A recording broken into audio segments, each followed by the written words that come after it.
Hey guys. Here is part 5 of What If Naruto Was in Team 10. Hit like and subscribe if you like this one, and also please check the author in the description. Let's start. We are pain, that's all. We are God.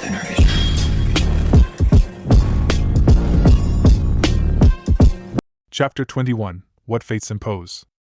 TCH, find me when you out of this place. Usual spot. No holding back this time, dead last. He wasn't kidding, was he? Naruto thought, spinning out of the way of a hail of kunai. His right hand found a brace of shuriken within his weapon's pouch that he quickly hurled at his foe. The raven-haired Uchiha refused to be moved, parrying the fourth shuriken with a drawn kunai easily before chucking it towards the blonde. Naruto caught the blade before it could pierce his chest and parried Sasuke's Shunshin-aided stab a moment later. Idiot, Sasuke doesn't joke, he chided himself. He circulated his chakra to speed his muscles momentarily and slipped inside Sasuke's guard, leaving a neat slice through the side of his friend's shirt before he managed to dodge the worst of the slash. Naruto's eyes flickered down to the still unmarred throwing knife, clean. He reined in a smile despite the lack of blood. I'm faster than he can react to, he concluded. Given the scowl on Sasuke's face, deeper than his usual dour expression, he had reached the same conclusion. Well then, Naruto breathed. A moment later, Shunshin carried him forward in a textbook low kick to sweep his friend's legs, but the Uchiha had leapt over it. Only faster in close range, the blonde mused as he dashed out of the kill zone in time to avoid an explosive tag-laden kunai. The tag detonated with a boom that filled the clearing with smoke and falling earth, immediately obscuring Naruto's vision. Crafty bastard. 4 seals later, boar, ram, ox, snake, he dropped underground. The Sharingan, being able to see chakra, was uninhibited by smoke and debris. He'd have been a sitting duck waiting for Sasuke to pounce on him above ground. It was, of course, possible that his friend could pick up the minor fluctuations of chakra that would result from Naruto using any jutsu below ground, but he was willing to take that chance in the short term. The only other way to flush him out would be to pepper the entire training ground with enough explosive tags to kick up enough earth to expose him. It had become a favorite tactic of Konoha ninja back during the Third Great Shinobi World War. It also usually left the unfortunate souls below ground in less than wholesome condition. While he doubted that Sasuke would take their spar to such great lengths, probably shouldn't give him time to think about it, Naruto concluded.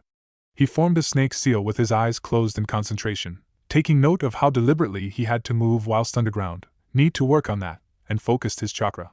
The sandy grains that he had changed the hard earth into multiplied outwards, making space around him. He formed a cross-shaped seal a moment later, and 3 Kage Bunshin formed in the newly created space underground. The blonde smirked at his small success even as the first clone exploded upwards into the training ground. It didn't make it more than 2 steps before a thrown kunai split its jugular. To the right. The 2 other clones burst from the earth a second after, immediately blurring away in twin body flickers before Sasuke could attack. Memories of a hand seals formed and a kick to the chest caused his eyes to widen. He pushed himself to the surface, speeding through hand seals of his own as the memories of his last clone forced themselves into his head. Snake, ram, monkey, boar, horse, tiger. Katon, Gokaki no Jutsu. His great fireball formed in time to counter Sasuke's own that was racing towards the earth he had been buried in. He disconnected his chakra from the jutsu, eyes squinting against the heat. Naruto palmed a kunai with a swipe at his weapon's pouch and sheathed it in wind chakra before hurling it through the battling fireballs. Sasuke strafed into his periphery a moment later, fingers to his lips. A volley of fireballs the size of Naruto's face burst from the Uchiha's lips in quick succession, forcing Naruto to his right. Blue eyes widened slightly as the first fireball impacted the ground where he had stood, but the next 3 followed him as surely as if directed by ninja wire. He leapt back to avoid the second, spying Sasuke across the clearing, face contorted in concentration. I'm being forced somewhere. The final 2 fireballs were dodged with a roll to his left, and his senses told him his back was now only a foot from a tree trunk and left flank was blocked by a rock outcropping. Only one way out and... Alrighty then, he murmured as Sasuke sprung his trap, a katon, Ryuka no Jutsu closing the distance between them at speed. Naruto's lips twitched at the well-crafted trap. Well played, Sasuke, he thought, his chakra latching onto the kunai he had thrown through the great fireballs to flush his friend out. He grit his teeth as the Kawarimi placed him clear on the other side of the small training ground, excess chakra slamming back into his coils. Fuck, that hurts, he groused, shaking himself. Not sparing a moment more, he burst forward in a body flicker towards Sasuke, who was moving hastily to cover the one avenue of escape he had left open. The Uchiha turned just before Naruto made contact, his senses no doubt alerting him to the incoming blonde, but he was too late to block Naruto's taijutsu. The blonde caught Sasuke with an elbow to the chest that sent the boy reeling. He caught the Uchiha's hasty counterpunch, took the opportunity to pull himself further inside his guard, and jammed an uppercut palm strike to Sasuke's chin. Naruto gripped Sasuke's arm like a vice even as his friend tried to stagger back, planted himself using chakra, and torqued the Uchiha into a throw that sent him to the ground hard enough to make a shallow crater. Naruto let out a heavy breath, taking 2 steps back from his prone sparring partner. "That Katon combo was some tricky shit," he said, looking down at Sasuke. He blinked, a foreign chakra tingling on the fringes of his awareness. And barely had time to cross his arms in front of his face as an explosion of foul chakra sent him careening through the air. He hit the ground 10 feet back and rolled backwards onto his feet, knuckle knives spinning their way to his hands out of reflex. Sasuke stood in the tiny crater he had occupied a moment before, inky black flames covering the right half of his face. Waves of purple chakra were bleeding off of him into the air, tinging it with a feeling of wrongness that made Naruto's lip curl inadvertently. The Uchiha gritted his teeth, seemingly in pain, Sharingan spinning rapidly, and the flames slowly began to recede. Naruto watched, half fascinated, half terrified, as his friend forced the foul chakra back from wherever it had come from.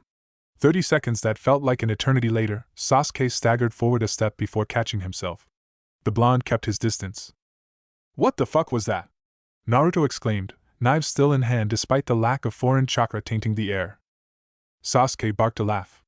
"Power," he said. "Oh, is that what it was?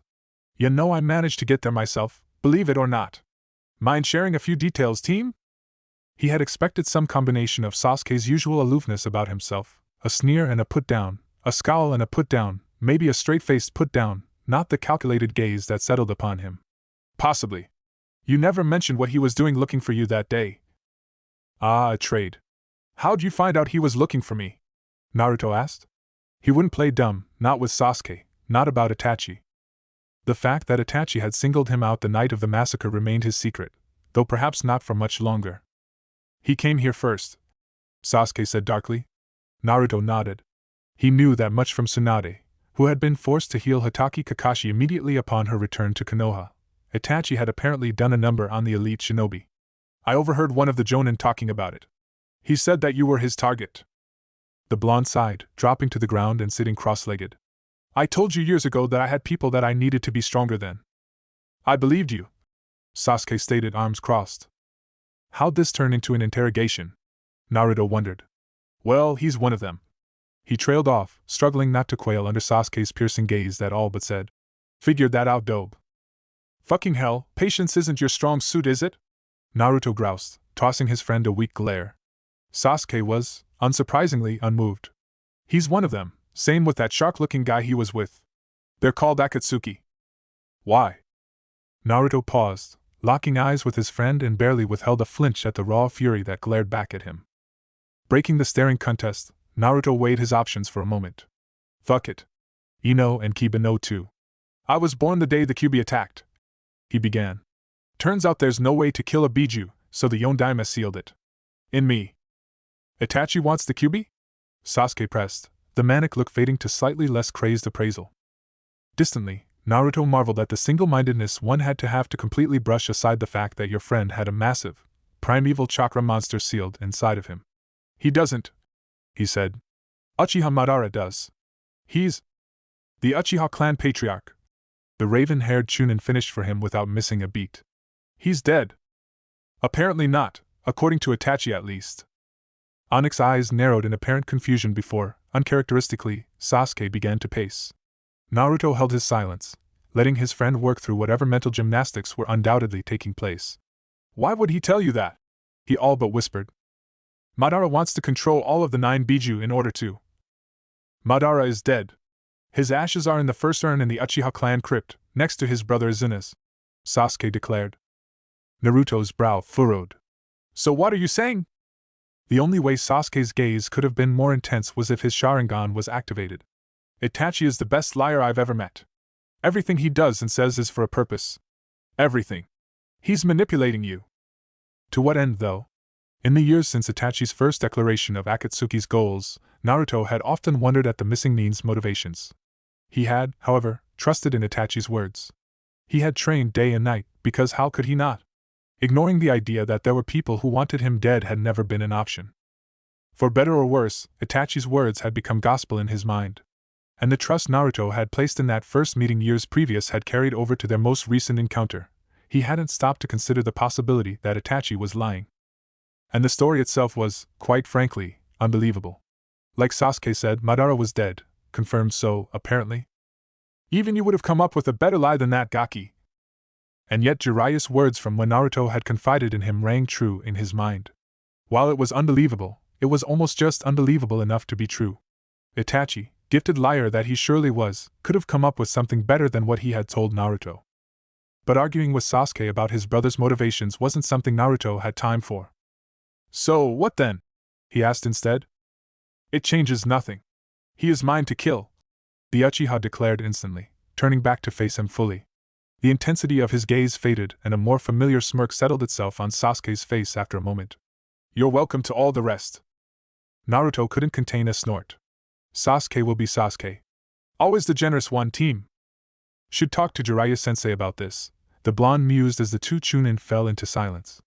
The Sannin had all but brushed off the missing Nin's words from their mission, claiming that it hadn't changed the way they would be going about things. Knowing Jiraiya, he had already digested the information and come to his own conclusions about its likelihood. Probably send out a few feelers to those spies of his too. The revelation of his sensei's expansive responsibilities had only increased Naruto's confidence in the man. If anyone could prepare him to combat whatever unspeakably strong and esoteric foes he'd find in Akatsuki, it was Jiraiya. The man had power in spades and a network that apparently spanned the continent to tap into. Speaking of power. About that chakra of yours, Naruto ventured, remembering why the conversation had started in the first place. Sasuke blinked, looking to have been lost in thought as well. It happened during the Chunin exams.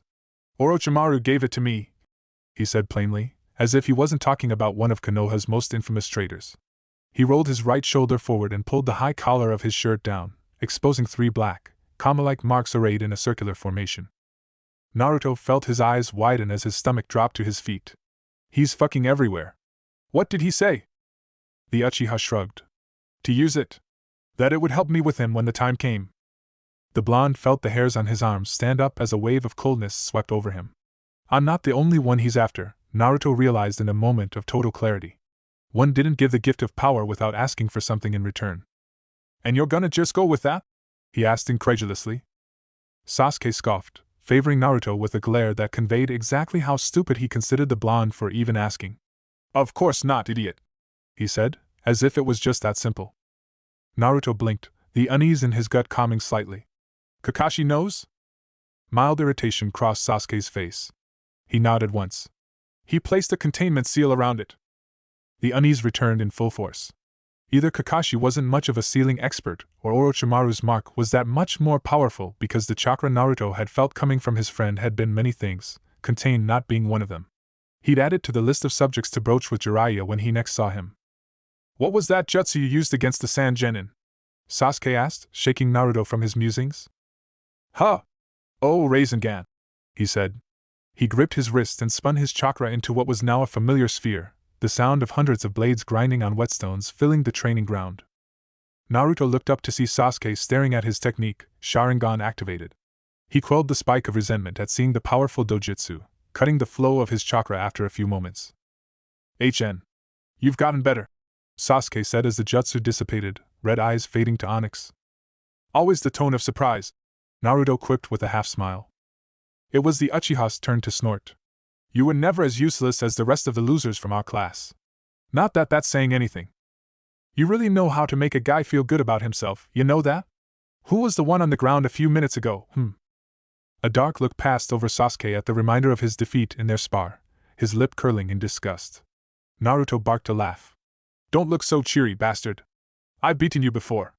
Their spars in their younger days had usually been fairly even, though Sasuke had certainly gotten the better of him more times than not. I don't care about you, though, Sasuke practically snarled, causing Naruto to start. He's still out there, and he's not waiting around for me to get strong enough to kill him. Ain't that the truth? Takes time, man, Naruto said quietly, recalling what Jiraiya had said to him after Itachi had shown him the limits of his ability in stark detail. Even so. What time? His friend asked on cue, unknowingly echoing Naruto's sentiments from Shakuba Town. Whatever time I have is being wasted drilling with Nara and Haruno while Kakashi recovers.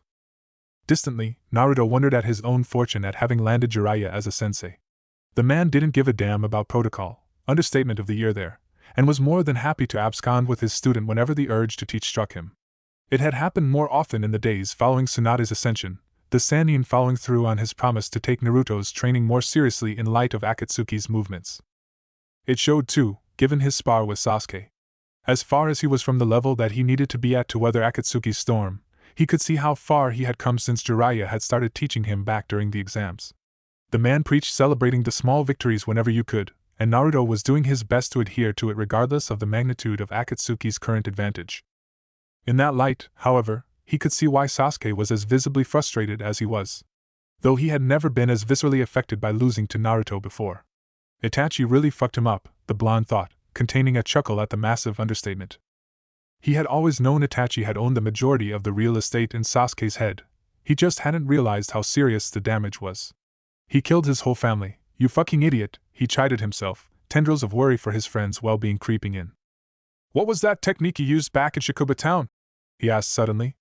Naruto had no desire to bring Itachi further into the conversation than he already was, but Sasuke had been using a flashy new jutsu that the blonde had never seen before. That, and getting the Uchiha to talk about jutsu specifically was usually a good way to calm him down. Chidori, Sasuke said dismissively. Kakashi's original technique? Naruto asked, curious in spite of his friend's attitude. He had heard of the Kopinin single, well-known original technique, but didn't realize he had taught it to Sasuke. Mind showing me? Sasuke sent him a withering look before smirking. Know a superior jutsu when you see it, I wasn't going to bring it up, but since you asked. It took a moment for Naruto to process the slight against the Rasengan, and by then Sasuke had risen to his feet. 3 seals later, the sound of 1,000 chirping birds damn near deafened him. It's definitely louder, he thought with a wince. White lightning crackled and sparked around Sasuke's outstretched palm, the occasional bolt arcing in Naruto's general direction, forcing the blonde to scoot back. Without prompting, Sasuke broke left in a body flicker that Naruto couldn't follow, reappearing with a crash as he thrust his outstretched arm into and through a tree trunk. The lightning-natured chakra crackled for a few more seconds before the Uchiha ended the jutsu, strolling back to the still-seated blonde with a grin. A-ranked? Naruto asked, doing his best to sound unaffected, surveying the hole blown into the tree from afar. For Suyer don't want to get hit with that. HN. The blonde chuckled lowly. Gets the job done all right. Training can't be all bad if he's showing you shit like that. Sasuke sighed audibly as he dropped back to the ground, folding his legs under him in a single, smooth motion. It's not when it's just me and Kakashi. He acquiesced, sounding pained. He's always late and reading his porn, but he knows what he's doing. It's never just you and Kakashi, then? The raven-haired Chunin nodded. It's just not fast enough. Not fast enough for me, not fast enough to kill him. He trailed off, right hand rising to absently massage his right shoulder. The mark, Naruto realized. He contained a shiver as goosebumps broke across his arms and neck once more, watching his friend lapse into thoughts that undoubtedly contained nothing but death. Are you paying attention? Blue eyes blinked rapidly, shifting from staring out at the horizon over the top of Konoha's bustling business district to his companion. What? He asked before mentally berating himself. A hand suddenly snaked around the back of his head, grabbed a firm hold, and pulled him forward. Stunned as Naruto was, it took him a moment to react as Ino mashed their lips together. He closed his eyes instinctively, reaching out to draw her closer, but she pulled back before he could. His eyes popped open in surprise as Ino bit his bottom lip and held it between her teeth, not unpleasantly, before finally pulling away. Are you paying attention now? She asked, looking far too pleased with herself in Naruto's opinion. Think I might need a bit more help focusing, he said, swelling lips breaking into a smirk. Ino rolled her eyes, playfully swatting his shoulder. Well, we'll have plenty of time for that later if you just listen. She trailed off, raising a single eyebrow at him. You have my undivided attention.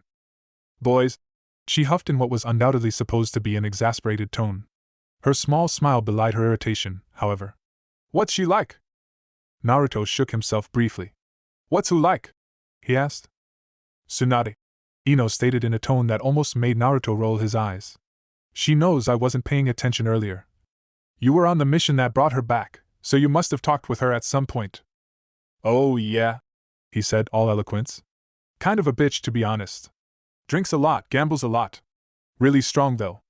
Smart as shit too, he said, withholding a shiver as he remembered her stare that had so easily pinned him in place. Ino was staring at him with narrowed eyes. Of course she's strong, dumbass. She's the Hokage now. What's she like though?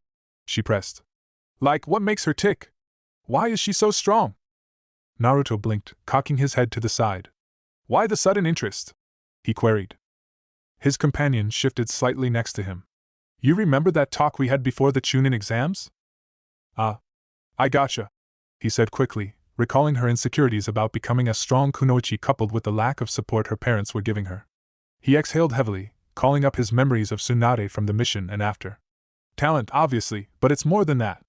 Having old man Sandaima as a sensei couldn't be hurt either. From what I could tell, she just seems really focused, he finished, rather lamely in his own opinion. Pinpointing what made a person strong wasn't all that easy, apparently.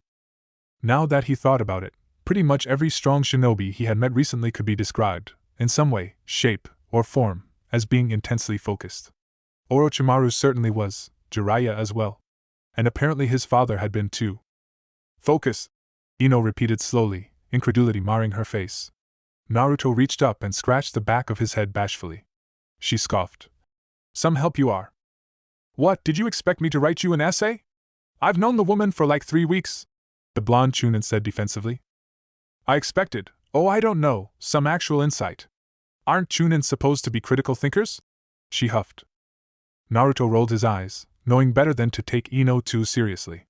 At the same time, the prickling of unease that nagged him relentlessly whenever S-ranked ninja were discussed tickled the back of his neck. Being able to get a good read on such shinobi was tremendously important. High-level fights were more often than not decided within the first moments, advantages and disadvantages catalogued and exploited almost immediately. Ino's fingers snapped in front of his face. You're doing it again. The blonde shook himself. Doing what? He asked. Ino shook her head. Zoning out. You're here but you're not, she said, and as much as he couldn't get a read on S-ranked shinobi, the disappointed and hurt undercurrent in his girlfriend's voice was unmistakable. I'm sorry, he said immediately. I'm just... Focus, Ino said with a bitter smile. I get it, Naruto. It's just not always fun watching from right next to you. Naruto couldn't help the pang of guilt that coursed through him, even as it was quickly overshadowed by the oh-so-familiar specter of Akatsuki. He opened his mouth but closed it a moment later. How did one explain that his life depended on his focus? That every break, necessary as they were, filled him with anxiety. Slim arms wrapped around him as Ino leant into him, resting her head on his shoulder. I'm just worried about you, you know, she said quietly. You're always someplace else. You don't have to worry about me, Ino-chan, he said quickly. She only snorted. I can't help it, you idiot. You're my boyfriend, you're my best friend. She tilted her head up at him from his shoulder. You barely smile anymore. Ever since you got back from getting Tsunade-sama. I just wish you slowed down, you know? There's more to life than just being stronger than the rest of us. Even as he felt heat creep up the back of his neck at Ino's words, even as he peeled his lips back to favor his girlfriend with a wide grin before dropping a kiss on her forehead, he couldn't help the thought that rattled through his brain like a siren. Not for me. Chunin Uzumaki. Naruto shifted his eyes from his father's face on the Hokage monument to the Anbu who had just appeared at his side calmly. The message, delivered by Messenger Hawk to his apartment an hour before, had said he was expected at the administrative building. Anbu-san. He returned levelly, appraising the masked shinobi. He hadn't sensed the man until he had appeared, but he wasn't about to let that on. I assume you're gonna tell me where I'm supposed to go. The blonde barely had time to hold the vague written message out before it was swiftly removed from him in a blur of gray cloth. Impatient much? He thought with a frown. Follow, was all he got in response as the Anbu turned on his heel and strode in the direction of the Hokage's mansion. Are all you Anbu this uptight? He asked under his breath, not caring if his escort heard. The team that had bailed him out back during the invasion had been clipped and hurried, but he had thought that simply a matter of the situation at hand. He certainly hadn't cared in the moment. Unsurprisingly, the masked man held his silence as the duo walked in a side entrance. The Anbu led him up 3 flights of winding stairs that Naruto hadn't even known existed. They were entirely unmarked, unlike the main stairway that led to the Hokage's office through the front entrance, and blonde eyebrows made a steady climb skyward as they passed no one the entire way. Where are the shinobi? They exited on an unmarked floor and predictably walked to a door that was similarly bare. The masked man knocked on the door once and disappeared in a puff of smoke before "Enter," was stated clearly from the other side. "Well, this can only end well," Naruto murmured as he opened the door to a well-lit room that held 3 occupants. They sat around a plain, rectangular table that had a thick file folder upon it, and faced him expectantly when he entered. He shut the door behind him quietly. There were no windows. He felt his heart rate pick up slightly as he recognized the bandaged head of the man who had given him the mission to kill the Ichibi, Danzo. "Uzumaki Naruto," Danzo said.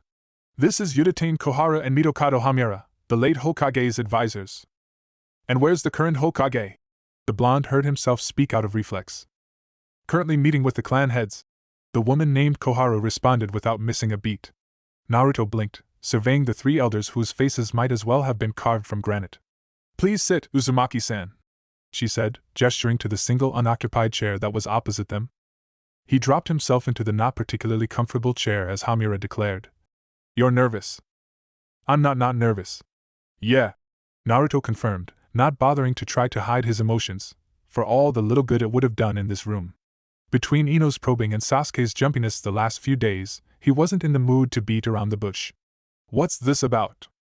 Danzo, sitting in the middle of the trio, pushed the file folder toward him. "Orochimaru made you an offer of allegiance before the preliminary round of the Chunin exams.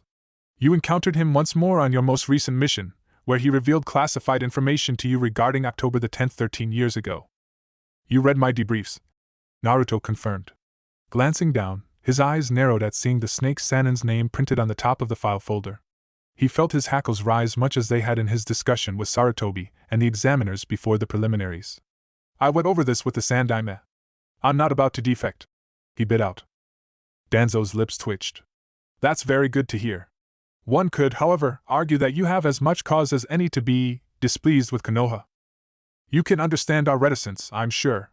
Your youth was marked with multiple altercations with villagers," Hamiura continued.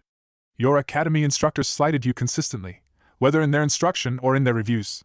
You have been subjected to the fickle whims of—" Naruto stood abruptly, expression thunderous, cutting the elder off. "You read my debriefs and the Sandaime's notes," he bit out through clenched teeth. "If those aren't good enough for you, go ask Jiraiya and the Hokage what they think. I didn't come all the way here to listen to a bunch of retired has-beens question my loyalty." "Calm yourself, Uzumaki," Danzo cut in. "Despite appearances to the contrary, your loyalty is not under scrutiny. Your motivations very much are, though." Naruto glared at the bandaged man. "And that's different how?" Koharu spoke up. "You've performed admirably in all situations into which you've been thrust. The Sandaime considered you an exceptional talent, a notion the Godaime agrees with. All that said, the motivations for why you have become so exceptional remain a mystery." "Was there a question in there somewhere?" the blonde asked snidely. "Get to the fucking point. We know you're loyal. The question is why you are loyal to Konoha," Danzo asked, voice reverberating around the small room.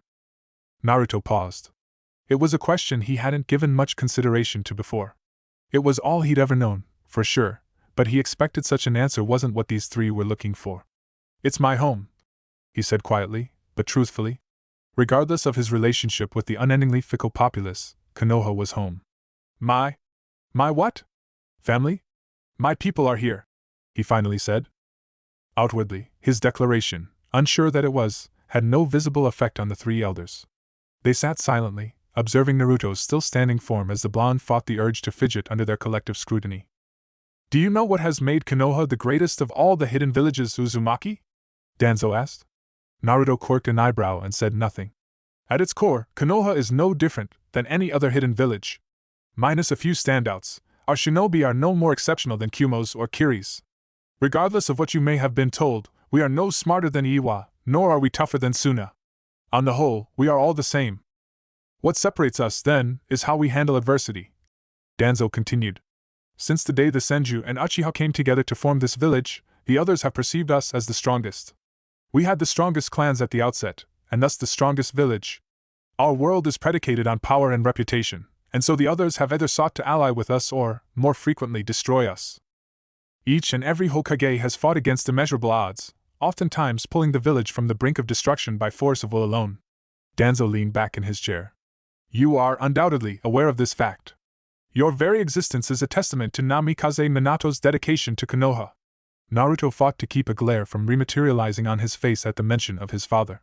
It is the sacrifice of each and every Hokage, along with the sacrifice of countless Konoha shinobi that has allowed this village to stand the test of time. More often than not, that sacrifice is acknowledged by the general populace, shinobi and civilian alike, and then forgotten, replaced by contented complacency. The elder stated calmly, but with an unmistakable edge in his voice that belied his true thoughts. I, along with Koharu and Hamura, have dedicated ourselves to not letting those continued sacrifices go to waste. The Hokages, first through fourth, gave their lives for Konoha. Those sacrifices will not be in vain. Naruto, only partially taken aback by the vehemence in Danzo's soliloquy, leaned forward against the chair he had stood from. He reined in his desire to dismiss the man's impromptu history lesson out of spite. So, Konoha is at a crossroads, Danzo declared, his lone visible eye narrowed. Naruto couldn't tell if it was because of the subject or his impatience. The Sandaime sacrificed his life to stop Orochimaru, and yet he is still the greatest threat to the village. He must be dealt with, Hamura stated. He gestured to the folder in front of him. That is Orochimaru's personnel file. It contains all relevant information on him from his time as a loyal shinobi, as well as what it known about his movements after he defected. Naruto slid the folder toward himself hesitantly with trembling fingers, the ever-growing sense of foreboding that had gripped him since he had entered the room exploding into barely contained panic. He wasn't so dense as to not be able to put the pieces laid in front of him together. What do you want from me? He breathed. The elders were silent for a moment, the only sound the echoing drum that was Naruto's heartbeat in his ears. Orochimaru made you an offer of allegiance. Your mission, should you choose to accept it, is to accept that offer. The time frame is 3 years. You will pass information about Orochimaru's movements to Konoha for the duration of the mission, and at the end of the scheduled time, assassinate him. The blonde leaned back in his chair, entirely sure that the elders could hear the gears spinning frantically in his mind as he processed Danzo's words. He opened his mouth but no sound emanated. The pieces weren't hard to put together. He was in an unprecedented position to gain access to the snake's Sannin given the man's clear interest in him. And the man's interest, not to mention everyone else's, spoke clearly enough about his potential, regardless of how far he was from achieving it. If I choose to accept it? He finally asked, voice weak. All S-class missions outside of wartime are accepted voluntarily, not mandated, Koharu said calmly, as if she wasn't asking him to infiltrate the organization of one of the most dangerous shinobi on the continent. The importance of this mission cannot be overstated, Chunin Uzumaki, Hamura said. Our position atop the ranks of the shinobi villages hangs in the balance. Kyumo does not yet have the strength to challenge us openly, but their growth coupled with the losses we sustained in the invasion have closed the gap. Open hostilities are a very real possibility in the near future. Orochimaru's continued existence is a blight on our reputation, never mind what actions he may take against us in the future. Danzo continued. Beyond recompense for the invasion, eliminating him will restore our reputation internationally. Naruto nodded, lips pursed and eyes wide as the elders presented the situation. Kill an S-ranked criminal, stop a war before it starts, anything else? He asked. The noticeable squeak in his voice likely dampened the effect of his sarcasm. You have 48 hours to decide your course of action, Hamura said, stone-faced alongside his counterparts. The blonde Chunin pushed himself up from his chair, idly making note of the sweaty imprints his palms left on the wooden table. He turned, breathed, and found himself focused intently on putting one foot in front of the other than he had ever been in order to leave the room while his mind whirled. Uzumaki, Danzo's voice called. Naruto froze, hand on the doorknob, and turned his head to face the 3 shinobi who had torn the proverbial rug from under his feet. It goes without saying, all information discussed is classified S-rank. Above top secret. Disseminating it was considered treason, punishable by death. Understood. The door opened without a sound, and Naruto closed it behind him with a click, stepping uncertainly into the hallway. Chapter 22, Equal and Opposite. I'm not even mad, I'm just impressed at your gall. Tsunade sat directly across from him, steepled hands resting on her desk as she leaned upon it. Her posture was intense, but conveyed no threat. Fitting for a Hokage, he mused, satisfied. Her eyes, however, told a different story. Jiraiya stood silent behind her, leaning leisurely against the window, arms crossed over his chest. His emotions were easier to categorize despite his fairly neutral stance, both by virtue of his prized student being very much in question, as well as the veritable storm of suffocating killing intent that was barely being restrained. It was a sobering reminder that in spite of his own formidable abilities, he was very much at risk. Either of the 2 shinobi across from him could kill him without much challenge, never mind working together. And while it was very unlikely to come to blows, he hadn't lived as long as he had without assessing the risks in every situation. He had known many legendary shinobi through the years, he had worked with some, he had killed others. While perhaps not the most perilous situation he had ever entered, sitting alone in the Hokage's office facing down two of Sarutobi's distinctly unhappy students certainly was a cause for treading carefully. Though not unexpected. Uzumaki Naruto had apparently wasted no time in tracking down his sensei after receiving his mission information. He had no confirmation, but he expected that both Koharu and Hamura had been brought in for questioning separately as well. Divide and conquer. At his silence, Tsunade continued. It has always been within the Elder's powers to hand out missions in lieu of the Hokage. The utmost discretion is, of course, to be used in all cases. Unilateral action seems to be something of a habit of yours, Danzo. When Konoha's best interests are at stake, I've always felt it my duty to do what was necessary, he replied flatly. Tsunade leaned back in her chair, unaffected by his bland statement. A fitting Hokage indeed, he mused, content for the first time that her lecherous teammate and his student had managed to retrieve her. As should all loyal shinobi, she demurred, and Danzo could find no mockery in her tone. Her posture changed abruptly as she leaned forward once more, placing her palms flat on her desk as if she made to stand. I don't like playing games with my own shinobi, Danzo. By all accounts, this was your plan from the outset. And it's the second time in recent memory that you've sought to rectify one of Konoha's problems by sacrificing one of our best and brightest. Danzo let the unasked question hang for a few moments, weighing his words before. I swore to protect Konoha at any cost, Hokage-sama. The same as Sarutobi, the same as your grandfather. They did not needlessly sacrifice the village's future in times of crisis. No, they sacrificed themselves, Danzo thought. The question of whether he would do the same when the time came, the question that had defined his career, rattled through his head. Things were simpler then. You seem to be under the impression that this is what I want. That could not be further from the truth. Given his pedigree and his tenet, Uzumaki is perhaps the greatest talent we've seen since Jiraiya's last student, a barely 13-year-old chunin able to not only stand toe-to-toe with other Jinchuriki, but actively lead a team of untested genin out of enemy territory. That type of talent should, indeed, be nurtured. However, you believe that Orochimaru is currently the greatest threat to Konoha at the moment. Tsunade interrupted. I happen to agree with you, Jiraiya does as well. That doesn't justify sending Naruto into a situation for which he cannot possibly be prepared for. Orochimaru would spot a train plant in moments. The lack of preparation is precisely why Uzumaki is the only one who could be selected, he countered. Orochimaru has repeatedly expressed a strong interest in the boy's loyalty. Given the chance, it is highly likely he would take the opportunity to train the boy rather than kill him. Such a likelihood presents an unprecedented opportunity for us. And if Naruto turns? What then?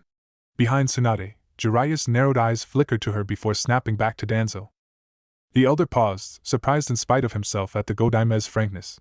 He felt his respect for her rise slightly. The possibility exists, of course, he conceded. Admittedly, I do not usually put much stock in character. But given Uzumaki's vehement defense against the Shikaku and his conduct on the mission to retrieve you, Hokage-sama, I find it unlikely that he would turn. Then you don't know Orochimaru. Jiraiya all but growled. Danzo turned his one visible eye to him. He's twisted beyond the most insane shinobi in Konoha. There are no limits, there are no boundaries, not when he wants something. The white-haired man shook his head. You know what we do to interrogate enemy shinobi, how we break down potential spies, the lengths we go to. Even as far as we go, there are limits. Orochimaru has none. As mentally strong as Naruto is, and he is strong, he's nothing to what the snake would do to him. But he did know all too well just what Orochimaru's brand of sociopathy said about the man. He had used, nurtured, and encouraged it. The snake Sannin was utterly remorseless, and always had been. It had been why Danzo had endorsed the man so vehemently for the position of Yondaime, not that Namikaze had been a bad choice. That remorseless ruthlessness, when channeled toward Konoha's best interests, would have undoubtedly kept the village on top of the proverbial food chain for years to come. Instead, it was being used against them. Danzo glanced back and forth between the legendary ninja in front of him, knowing, as he did when he walked in, that he was fighting an unwinnable battle. Your next steps, Hokage-sama? He asked tonelessly. Tsunade considered him for a moment, leaning forward onto her desk once more. Sarutobi-sensei valued your opinion, you advised him for decades. I'd be a fool to toss you aside and you know that. However, I have enough work on my plate as it is without having to fight you too, Danzo. Consider this your first and last warning. I don't condone sacrificing the village's future any more than Sarutobi-sensei did. Reasons be damned. Leave Orochimaru to us. She gestured to herself and the still stone-faced Jiraiya. Valued opinion or not, try to pull this shit again and our next discussion will be planning your immediate retirement. Danzo lifted his chin, not in defiance but in acknowledgement. He rose, recognizing the tacit dismissal as easily the not-so-veiled threat in Tsunade's words. Hokage-sama, he said, bowed, and turned to leave. He was at the doors when the Hokage's voice called. Danzo! And he turned. It should go without saying, but I'll make it explicit for you. Tsunade said, voice hard as tempered steel. Whatever plans you have for your ne, leave Naruto out of them. He's off limits. Period. Yes, Hokage-sama. He acknowledged, and opened the double doors. They closed behind him, and he allowed himself a smile. He had taken the measure of the Godaime, and she had, surprisingly, not been lacking. Tsunade knew what she didn't know and recognized the value in having different opinions as sounding boards. She was pragmatic enough to see his usefulness as an ally, but firm enough that Danzo had no doubt she'd dispose of him in an instant if she felt he was moving against her wishes. He allowed himself a moment of contentment with the outcome of his gamble with Uzumaki. It was less than ideal. Orochimaru remained, of course, but he knew he could at least work with the Godaime instead of having to work around her the way he had in Sarutobi's second tenure. He would make the best of this as he had with everything else in his career. The feeling passed as quickly as it appeared, and he strode into a concealed entrance to Anbu headquarters beside the Hokage's office. You were soft on him, Jiraiya said the moment Danzo had moved back into the depths of Anbu headquarters. I need allies, Jiraiya. Like it or not, he's a good one to have. Tsunade returned easily. She turned to face her teammate. He stood facing out the window, hooded eyes on the face of his most famous student. She felt her lingering frustrations with the morning's events evaporate at the sight. Even after nearly 5 decades of knowing the man, how much Jiraiya truly cared for people still managed to surprise her. That he had made it this far in his career with what many, herself included, would consider a debilitating weakness, was more surprising still. All shinobi had their precious persons, those they would fight and die for. It was a rare ninja that actively cared about people outside of their village. But Jiraiya had always been an idealist. She sighed, wishing, not for the first time since she took the job, for a bottle of sake and a poker table to lose herself at. I understand your qualms with his methods, but they're necessary. I get it, Haim, Jiraiya said tiredly. He favored her with a smile that didn't come close to touching his eyes. You've read my reports from the last decade or so. I'm not as naive as you and Sarutobi-sensei always said I was. Tsunade allowed his point to stand, rising and joining him by the window. Konoha was vibrant in the early afternoon sun. Merchants rushed to and fro, peddling wares that customers gladly lapped up. Shinobi hopped from roof to roof, green vests flying by like leaves in a breeze as they went about their business. All mine to protect now. You know I'm not ignoring your qualms about him. We have our eyes and ears inside his ranks thanks to you. If he moves against Naruto in any way, we'll know. She soothed. Jiraiya's sigh brought her eyes back to him in time to see him lean his forehead, lacking its usual hitayite, against the window. Can't help worrying about the kid. Even in my wildest nightmares I didn't think he'd get caught up in all this shit. Internal village politics he can deal with, he'd have had to no matter what. But between Akatsuki and Orochimaru, Danzo is just one more schemer trying to control him. Where is he now? Training grounds. Doing speed drills with a clone of mine. He calmed down once I told him he wasn't, under any circumstances, taking a suicide mission. A blonde eyebrow rose. We both know Orochimaru wouldn't kill him. Not after Tanzaka Guy. He's too interested, she mused. She had known the treacherous man long enough to know when his interest was piqued. You know there are things worse than death, Tsunade. Jiraiya returned, voice clipped. Like surviving where all your loved ones died, she almost said, but bit down on it at the last moment. Jiraiya knew perfectly well what demons she was battling just by being in Konoha, just as she knew the demons he was battling every time he looked at his godson. He's just anxious, she thought clinically. Delving into a pointless argument about who was suffering more solved nothing. And she had no desire to hurt one of the last people she truly cared for. Danzo does raise the point of what exactly to do about him, she said instead. They had done well to present a unified front when the elder had been in the room, but they didn't have any more of a plan to bring down their renegade teammate. He'll be in hiding for a while, Jiraiya said. He'd have already exhausted all other avenues of restoring his arms if he sought you out. He'll be forced to change bodies, and even that may not work. If it does, he'll be out of commission for a while. Tsunade withheld a shudder at the twisted methods her old teammate had created. In his own way, Orochimaru was as much a medical genius as she was. As much as she could clinically appreciate the man's skill, the utter wrongness of his quest for immortality offended her on such a fundamental level that she couldn't help her revulsion. All men must die, she thought. She knew it better than most. It gives us a small window of opportunity. It'll be closed by the time we move. Her teammate cut her off. He shook his head, long white hair falling in waves over his shoulders. I have information on 6 potential locations spread across the continent. He could be at any of them by now, and sending anything less than a squad of elite jonin is just a waste of lives. A spike of annoyance shot through Tsunade. She was a problem solver by nature, and this problem had no easy solution. You know his tendencies better than anyone, she conceded. What's our best play here? A dark look passed over Jiraiya's face. Which means he's come to the same conclusion I have. We wait. Catalog and counteract his movements as best we can, and try to draw him out once Naruto is capable of holding his own against him. Orochimaru was in the position all shinobi were taught to be in. Even weakened, his enemies couldn't reach him without recklessly overextending themselves. Their only option that wouldn't leave them exposed to unacceptable loss was to make him come to them, and there were precious few things the snake wanted badly enough to leave himself even slightly vulnerable. The Uchiha? She asked. His file says Orochimaru marked him. That's as much overt interest as he's shown in Naruto. Jiraiya shook his head again. The only thing that would speed up the process would be using either of them like Danzo wants to. I'm not sending a child into hell for the sheer possibility of it working in our favor. And there's even less of a way to guarantee Sasuke's loyalty than Naruto's. Not to mention Itachi's reaction. Tsunade contained a wince at the holes being poked in her, admittedly weak, idea. The truth of the Uchiha massacre had been one of her first briefings upon taking power. Itachi's allegiance was contingent solely upon their protection of Sasuke. There was little doubt the man would be less than pleased if his little brother was sent on a suicide mission. And they had enough enemies as it was without making more out of their allies. Not to mention Naruto would raise hell on the home front. She heard Jiraiya mutter, breaking her musings. At her questioning glance, he allowed himself a small smile. The Uchiha is Naruto's friend. He wouldn't let him go to Orochimaru without a fight. Noted.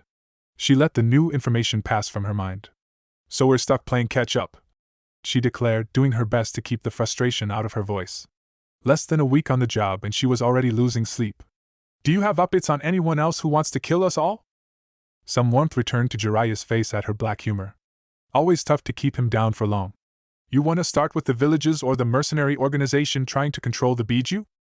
She let her face drop into her palm as she sunk back into her armchair. Never mind. Forget I asked, she said. I need a vacation. Cheer up, Heim, her teammate boomed, suddenly in good spirits. The sound of clay meeting the wood of her desk brought her eyes up, where they came to rest upon a simple bottle of sake. The first intelligence briefing is always the worst, but I promise I'll be gentle. The snort that escaped her was anything but ladylike. Don't rush into it, now. A woman likes when you take your time and make the moment last. She poured 2 cups of sake, smiling slightly at Jiraiya's answering smirk. Only took 5 decades for you to succumb to my charm, who'd have thought? He laughed, taking his cup. They raised their sake in unison, eyes meeting and holding in a toast, and smiled. The door to his apartment swung inward on well-oiled hinges. He crossed the threshold, dropping his bag lazily on the floor, and closed the door behind him. His vest was hung on the single hook with now practiced ease. What a day, he muttered, letting his forehead fall into the Kevlar-padded back of his Chunin vest. He breathed a chuckle, closed his eyes, and shook his head in tired wonderment. Unable to find Jiraiya immediately following his mission being assigned, he had retreated to his apartment to panic in solitude. At some point he had fallen into an uneasy, restless sleep. The next morning had been more fruitful, thank God, and his sensei had come to him to get him ready for some intense training. Needless to say, those plans had been tabled once Naruto had blurted out the details of the council's assignment. Jiraiya had told him to stay put, disappeared, and reappeared 2 hours later. Your assignment's been cancelled, he said, as if discussing the weather. Naruto's heart leapt, almost unwilling to believe it. You're sure? He gasped. Course I'm sure, kiddo. Tsunade is handling the council now, so don't even stress. Now come on. We've got skills to sharpen and research to do, Jiraiya declared easily, turning about and walking right back out the door, the blonde doing his best not to trip over himself in his haste to follow. A day filled with speed drills later, he still wasn't sure what to think. He heaved himself off the doorframe with a tired grunt and strode to the kitchen. Rummaging through the cabinets was a good deal more difficult than it had been before. Asuma had started overhauling his usual food supply of ramen in favor of things like whole grains, lean meat, and vegetables, a process Jiraiya had all but completed in the time since they'd returned from retrieving Tsunade. Even still, he managed to keep a small supply of his favorite instant ramen hidden just for occasions like this. Though Ero-sensei probably saw it. Heh! The smallest of grins split his lips as his fingers found purchase, pulling a cylindrical styrofoam container out. 3 long minutes later saw a steaming cup of noodles in his hand as he walked to his living room window. He lifted it open and clambered onto the sill with practiced ease, his leg hanging lazily outside, not quite able to touch the metal fire escape just beneath him. Naruto exhaled heavily, closing his eyes momentarily as he felt the night's breeze ruffle his hair. To think that training to survive Akatsuki's onslaught would be the simplest of his problems. It was, at the least, straightforward: get strong enough to survive, or die trying. Then that fucking snake had to fuck everything up, he thought viciously, aggressively slurping his ramen. He paused, mulling over his unbidden thought, and snorted hard enough to nearly choke on his noodles. Mulling over the cosmic joke that his life clearly wasn't a particularly fun exercise, and with it came renewed memories of small, dark rooms filled with elders ready to send him to the slaughter in the name of the greater good. His original panic had dissipated, replaced instead by a cloying mist of uncertainty that hung over him. All S-class missions outside of wartime are voluntarily accepted, not mandated. The words spoken by the Sandaimez teammate rang like a bell in his head. His anxiety, however, had been that of a man walking to his death, regardless of the necessity of his willing participation. Would you have done it? He asked himself, his voice a whisper beneath the evening's breeze. It hadn't been long ago that he had walked the streets of his home, a baleful glare ready to figuratively eviscerate any civilian that looked at him funny, and look at him funny they did. From expressions of rage, to terror, and finally to awe, the people of Konoha never seemed to know how to see him. And he hated them for it. Hated their smiles and well-wishes even more than he had hated the glares and contemptuous disinterest from his childhood. Hated even more that he had to grin and bear it when every impulse in his body wanted nothing more than to wipe their hypocritical smiles from their faces. So why had sheer panic gripped him when a mission that was entirely voluntary was laid on the table for him to choose? His reputation wasn't on the line, all the information was classified S-ranked, according to Danzo, not that he cared about it anyway. His hatred of Orochimaru burned hotter than any of the flames Sasuke loved to conjure, but he wasn't so consumed with rage that he was willing to leap into the jaws of death for the slightest chance of success. He was loyal to his team, to his friends who had morphed into the closest thing to a family he had ever had. He was loyal to his senseis, whose unwavering support of Konoha, in giving their lives, awed as much as it ashamed him when his conflicting emotions failed to live up to their standard. But it hadn't been some underlying sense of duty that had seen him throw himself against a Bijou. Naruto closed his eyes, feeling the cool breeze tickle his face, and he immersed himself in memories of fury and desperation, memories of wanton destruction and shattered lives, memories of panicked, agonized screams that turned to silence as death claimed more victims, memories of impossible odds that didn't matter in the face of the need to protect his home. His blue eyes fluttered open, mind a-whirl. It hadn't been just the Kyuubi's rage that had fueled him against the Ichibi. His own had bubbled forth as well, lost in the red haze of his host's malevolence. When did I start wanting to protect this goddamn village? He wondered. Home, it seemed, was home. And despite everything he hated about it, it was the only one he had. Sad state of affairs, Uzumaki. His ramen had gone cold in his hands, but he paid it little mind as he cast his eyes out over the rooftops. Unbidden, a tiny smile split his lips. Home was home, he had protected it, and would do so again, he realized. And in the process, maybe, just maybe, he would find a way to live up to his sensei's legacies. The smile froze on his face as the memory of a clone shoved its way to the forefront of his mind. What the hell is he doing? He thought for a moment, but it was swiftly discarded as its subject appeared soundlessly on his fire escape. Sasuke peered at him with an intensity that Naruto felt should have necessitated his Sharingan be activated. He was back in the garb he had worn in their academy days, the blue shirt that the blonde knew had the Uchiha crest emblazoned on it reaching up to cover his friend's chin. Naruto felt his eyes narrow as he spied the fully loaded backpack draped over Sasuke's shoulders, confusion bubbling to the surface.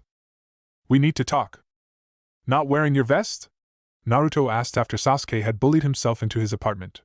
The Uchiha hadn't quite been as overtly proud of his Chunin promotion as his blonde counterpart had been, but that didn't stop him from wearing it everywhere he went. Sasuke didn't answer, electing instead to peer about the small living area with his Sharingan activated. Naruto quirked a brow but didn't say anything when his friend strode into his bedroom wordlessly, and the second joined it a moment later as he walked into his bathroom. Well, this is normal, he thought sarcastically, an undercurrent of unease settling in his gut. Looking for something? Making sure the Yamanaka isn't here. Naruto sputtered despite his unease. It's late. She's not, we don't. He trailed off helplessly. He shook himself. Focus, Naruto. The Uchiha stepped back out a moment later, eyes onyx once more, and regarded him seriously. I'm leaving the village. Naruto blinked, taking in his friend. No headband, no vest, full pack. And they don't send new Chunin on missions in the middle of the night. The pit of unease in his stomach ballooned. Orochimaru? He wondered, as if from a great distance, but he already knew the answer. Sasuke's silence only confirmed it, and Naruto only barely kept down the hurricane of emotions roiling within him. Why? He whispered. Sasuke cocked his head to the side, surveying him. I'm done with games. I'm done with playing ninja with people that are only holding me back. I have one goal. 7 months' worth of consistent complaints about his team, frustration at the inability to receive personal training, Orochimaru's promises of power, Itachi's manhandling of him in Shakuba Town. Naruto could read it all like a book in Sasuke's eyes. The tempered insanity he had gotten used to seeing there had been fanned into an inferno. Itachi, what did you do to him? The thought rang through his head like a klaxon. Sasuke never went into detail about his brother, and he hadn't bothered asking. You think he's offering you power for free? Sasuke's familiar smirk settled in place, but Naruto felt like he was staring at a stranger's face given the gleam in his friend's eyes. Don't be an idiot. I don't care what he wants. I'll pay any price to see him dead. Overheard conversations between Jiraiya and Tsunade rushed to the forefront of Naruto's mind. Conversations of ambition and immortality and a man so twisted that he'd found a way to cheat death. What if the price is you? He wants your body for himself. Your eyes. The Uchiha only shrugged, still smirking, and Naruto knew there was no changing his friend's mind.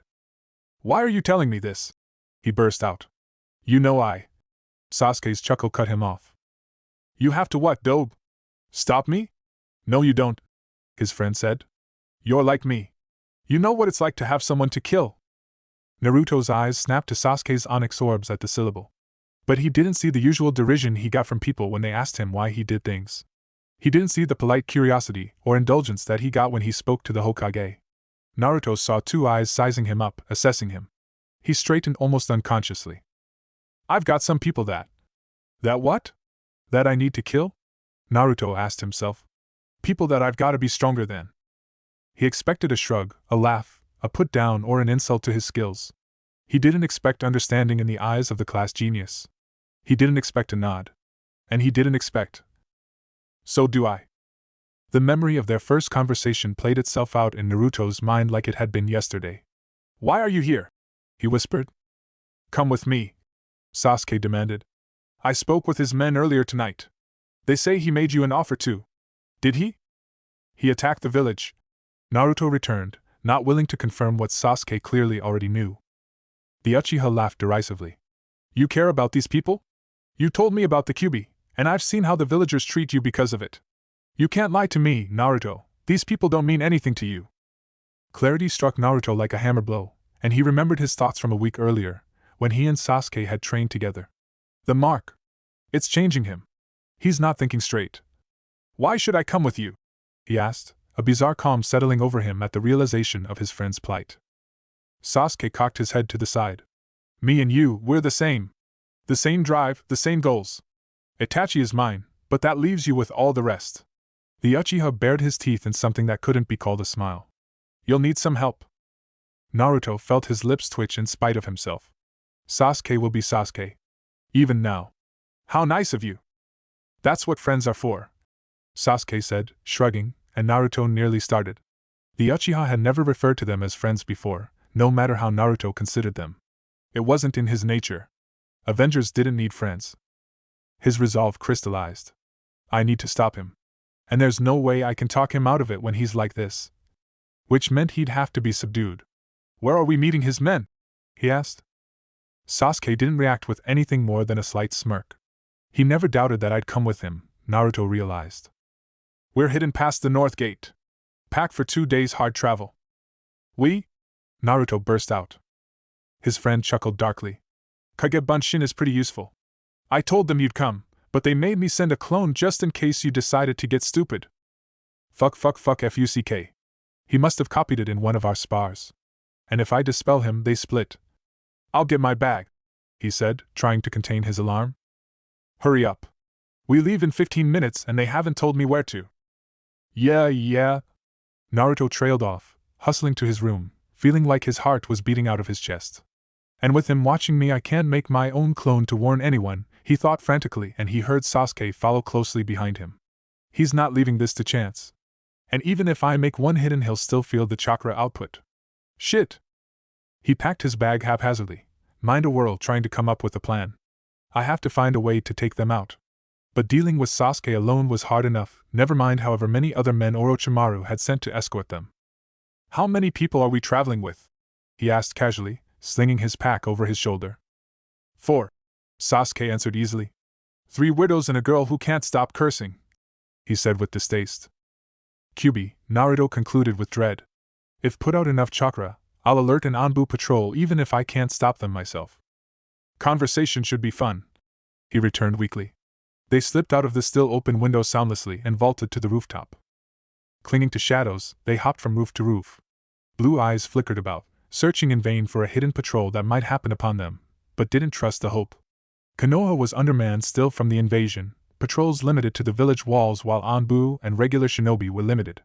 Someone will notice, he told himself as he tried to steady his breathing, preparing to unleash hell upon Orochimaru's lieutenants. They reached the northern wall in what felt like the blink of an eye, and hopped over it without preamble. Naruto turned his head to the east and could barely spy the northern gate from their position. They planned this fucking beautifully, he marveled in spite of himself. Many of the reserves were deployed elsewhere to secure key borders with Iwa, Kiri, Kumo, and Suna. Combined with a skeleton force in the village itself, primed for an infiltration mission. They scaled a small hill that left them with a good view of Konoha's north wall. Which means they should have a decent view of us, Naruto thought resolutely. He sighed heavily, the exhale calming his frayed nerves and making way for his chakra to circulate in earnest. TCH, don't worry so much, Dobe, Sasuke told him as they crested the rise. 5 figures stood in shadows to greet them, and suddenly the Sasuke next to him dispersed into smoke. I told them you'd come, the real Uchiha declared. He stepped out of the shadows, his smirk firmly in place. Naruto said nothing, his eyes flickering around the other 4 figures. They weren't much older than he and Sasuke. A fat boy had his arms crossed and stared at Naruto with undisguised impatience. A short boy with a ponytail grinned at him with 2 sharp teeth, the expression stretching a scar across the center of his face. An older teen with white hair simply smiled enigmatically, while the lone girl glared daggers at him that the blonde could practically feel. And who are you all supposed to be? He growled, tapping into the Kyubi's chakra with a thought. They're the Sound 4. A familiar voice spoke from right behind him. Naruto whirled around in recognition, lashing out in an instinctive punch. What the fuck is he? Kabuto caught his wrist with ease and stepped inside his guard, iridescent purple reflecting off his glasses before he slammed 5 flame-covered fingers into Naruto's exposed stomach. The blonde coughed as the air was driven out of his lungs, and suddenly the red-hot chakra of his tenant was gone. He sank to his knees as the world began to blur. So glad you could join us tonight, Naruto-kun, he heard Kabuto say, and he knew no more. What did you do to him? Kabuto glanced up from Orochimaru's prize to regard the young Uchiha, dissecting him with a glance. Young Sasuke wasn't angry, merely irritated at the unexpected turn of events. He smiled and adjusted his glasses. Merely following orders, Sasuke-kun. He'll be fine. The Uchiha stared him down for a moment before turning away dismissively. When do I get this second stage you guys mentioned earlier? He asked the Sound 4. You really should get better friends, Naruto-kun, Kabuto thought with some amusement as Sakan handed Sasuke a pill.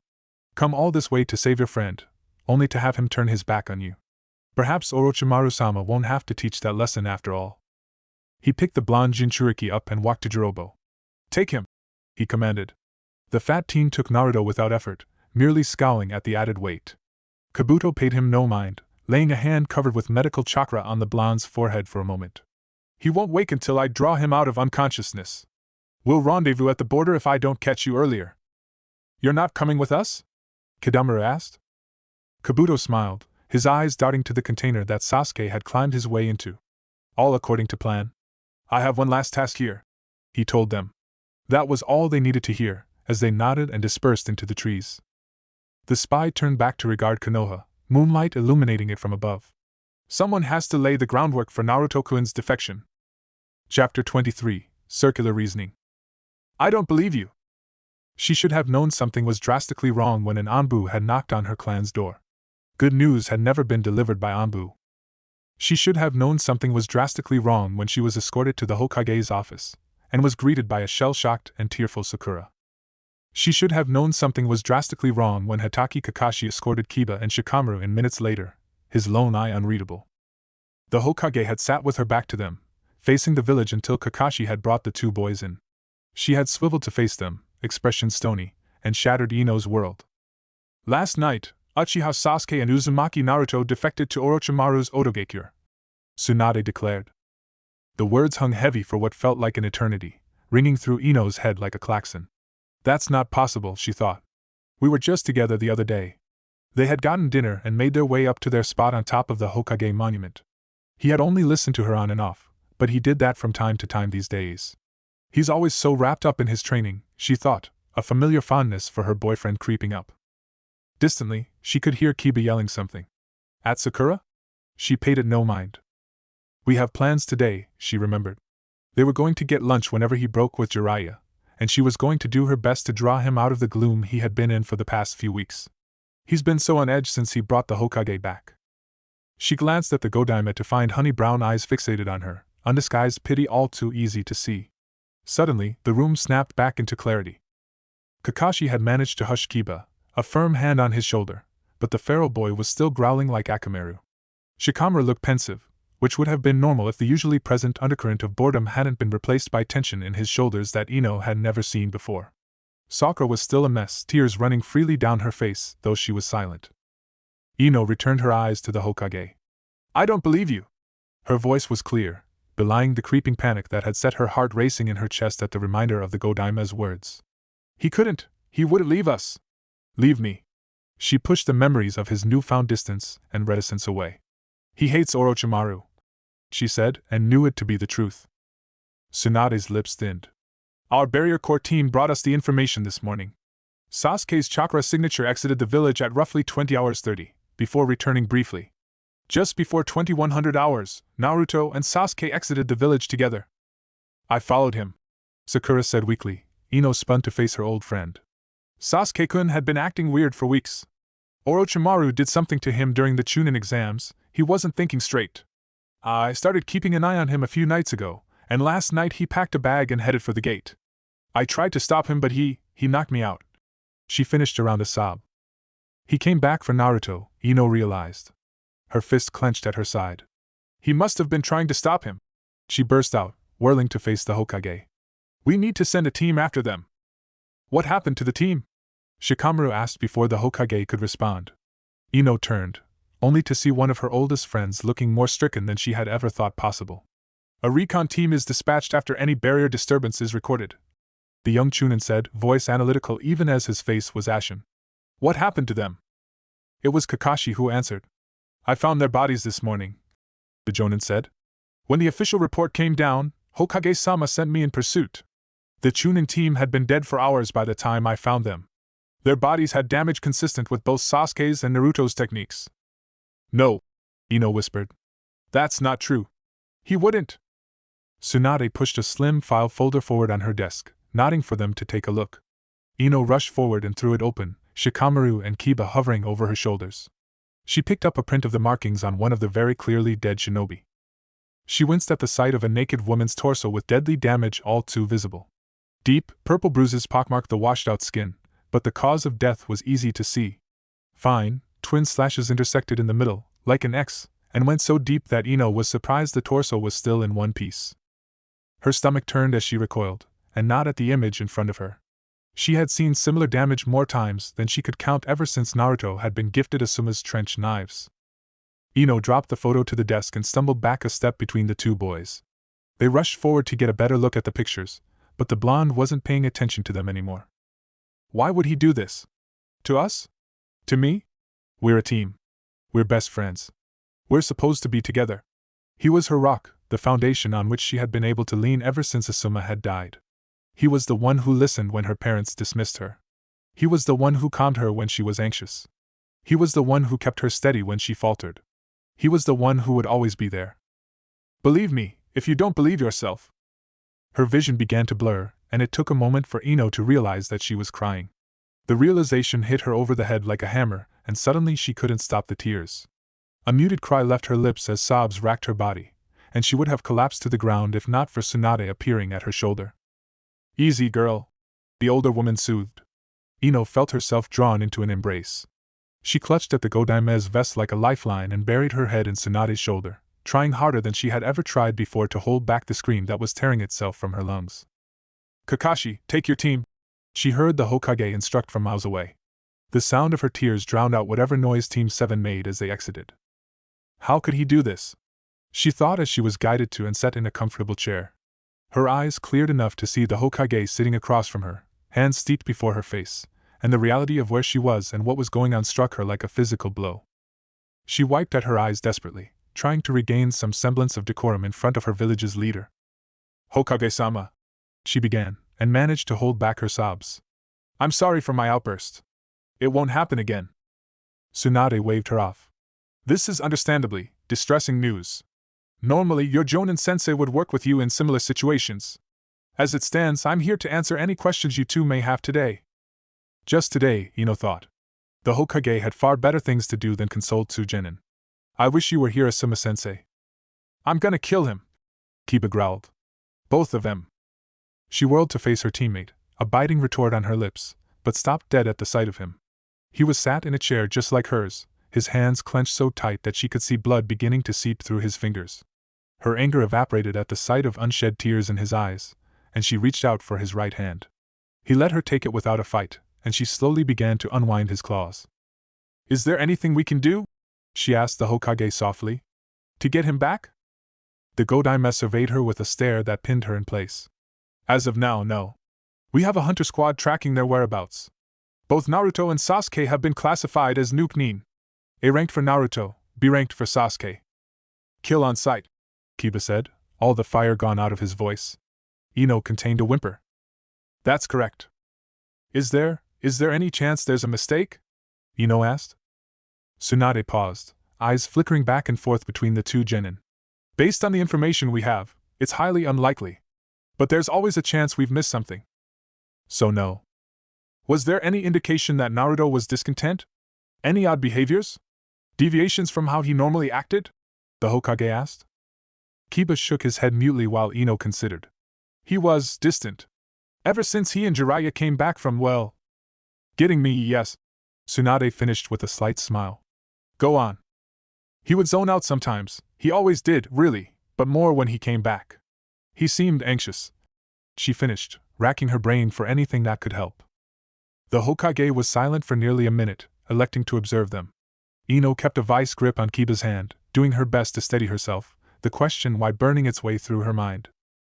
How much do you know about Naruto's condition? Tsunade finally asked, voice grave. You mean the Kyuubi? Ino said. You know then. Tsunade nodded to herself, appearing to make a mental note. Did Naruto ever mention the word Akatsuki to either of you? Ino met Kiba's confused gaze. No, he answered for the two of them. They're a group of S-rank Nuke Nin. One of their goals is to capture the 9 Biju. Naruto ran into a couple of their members when he was looking for me. S-ranked. Ino breathed while Kiba swore under his breath. My dream, my goal, is to someday be able to contend with S-ranked shinobi. He finished with his head held high. There's more to life than just being stronger than the rest of us. Naruto's first words as a member of Team 10 rattled through her skull, as did her own words to him what felt like a lifetime ago now. That's why he left, she said. Why he left me, she realized. Orochimaru has been interested in Naruto for some time, apparently. Tsunade picked up. He contacted him during the Chunin exams with an offer of allegiance. They interacted again a few weeks ago. It was clear that my old teammate was doing his best to drive a wedge between Naruto and the village. He's never liked the villagers, Kiba said, and Ino very nearly hit him. Can't say I blame him. They've treated him like sure garbage. The Inuzuka finished with a slight flush. Because of the Kyuubi, Ino chimed in, giving Kiba's hand a meaningful squeeze. Her own opinion of Konoha's general populace had been taking hits ever since Naruto had told them about his host. It was only made worse by how they treated him in the wake of the invasion. She could only imagine what Naruto thought of the hypocrisy. Regardless of reason, it's safe to assume that Naruto harbored some ill will toward Konoha given his childhood. Ino closed her eyes. Yes, she answered through her teeth, and was entirely grateful for Kiba squeezing her hand in support. But he was promoted because of how well he defended the village. I'm aware, Tsunade soothed. There are no easy answers here, unfortunately. The reality is that Naruto is gone, all signs point to defection, and there's a viable explanation as to why leaving would be an acceptable option for him. Your comrade, Sakura, said she spoke with Uchiha Sasuke before he left. He said he needed to cut ties with everything that had been holding him back. Did Naruto mention anything similar? Is it possible he and Sasuke think similarly? Ino squeezed her eyes shut at the very thought of Naruto telling her the same. No. We're. She trailed off as tears threatened to reassert themselves. He was my boyfriend, she whispered. Real sympathy crossed the Hokage's face at her words. I'm sorry. Him and Sasuke have been friends for years, Kiba piped up. Always used to train together back at the academy. Still did, I think. I see. Tsunade was silent again, observing them. Do I really mean so little to you, Naruto? Ino thought, and she was powerless to stop the tears that began to flow freely down her face. Unbidden, her fist clenched as a burst of anger shot through her. Did I mean nothing to you? The anger left as quickly as it arrived, replaced by a dull ache of longing that made it harder to breathe. Is there any chance of him being brought in alive? Ino asked. If he surrenders. We'd much rather he be brought in to answer for what he's done, the Hokage said. Fat chance, Kiba bit out. Not after what he did to that team. He's not coming back without a fight. Ino squeezed her eyes shut and clenched her teeth, helplessness, anger, and soul-crushing sadness each warring for dominance. I need to get my shit together, she thought violently. I'm useless like this. It was just like it always had been. When the going got tough, she froze. He had been the one who told her everything would be all right. And now he was gone. I know you, don't I? He offered with a quirk of his lips. Blinking once, he turned his gaze outward to the village. When we first became a team, you said that Asuma talked to you and it changed something. You said you were gonna work harder and you did, right? When you say you're gonna do something, you do it. She nodded against him. Well, now I'm talking to you, and I'm saying you're not gonna freeze next time you get scared. I want you to say it, Ino-chan. He finished, turning his eyes back to meet Ino's burning gaze. If you have any more information you think is pertinent, contact Kakashi. As of now, you've both been placed on administrative leave until we have a clearer picture of what happened. Talk to your families. They'll be there to help you with this every step of the way. She felt herself nod and rise at the implicit dismissal. Hokage-sama, she said with a small bow, and turned toward the door. Say it. I won't freeze up next time. Next time what? He prompted. The next time I get scared, she whispered, their gazes locked. Naruto nodded. Now make it a promise. I promise I won't freeze up next time I get scared, Ino said with finality. A grin broke across Naruto's face at the proclamation.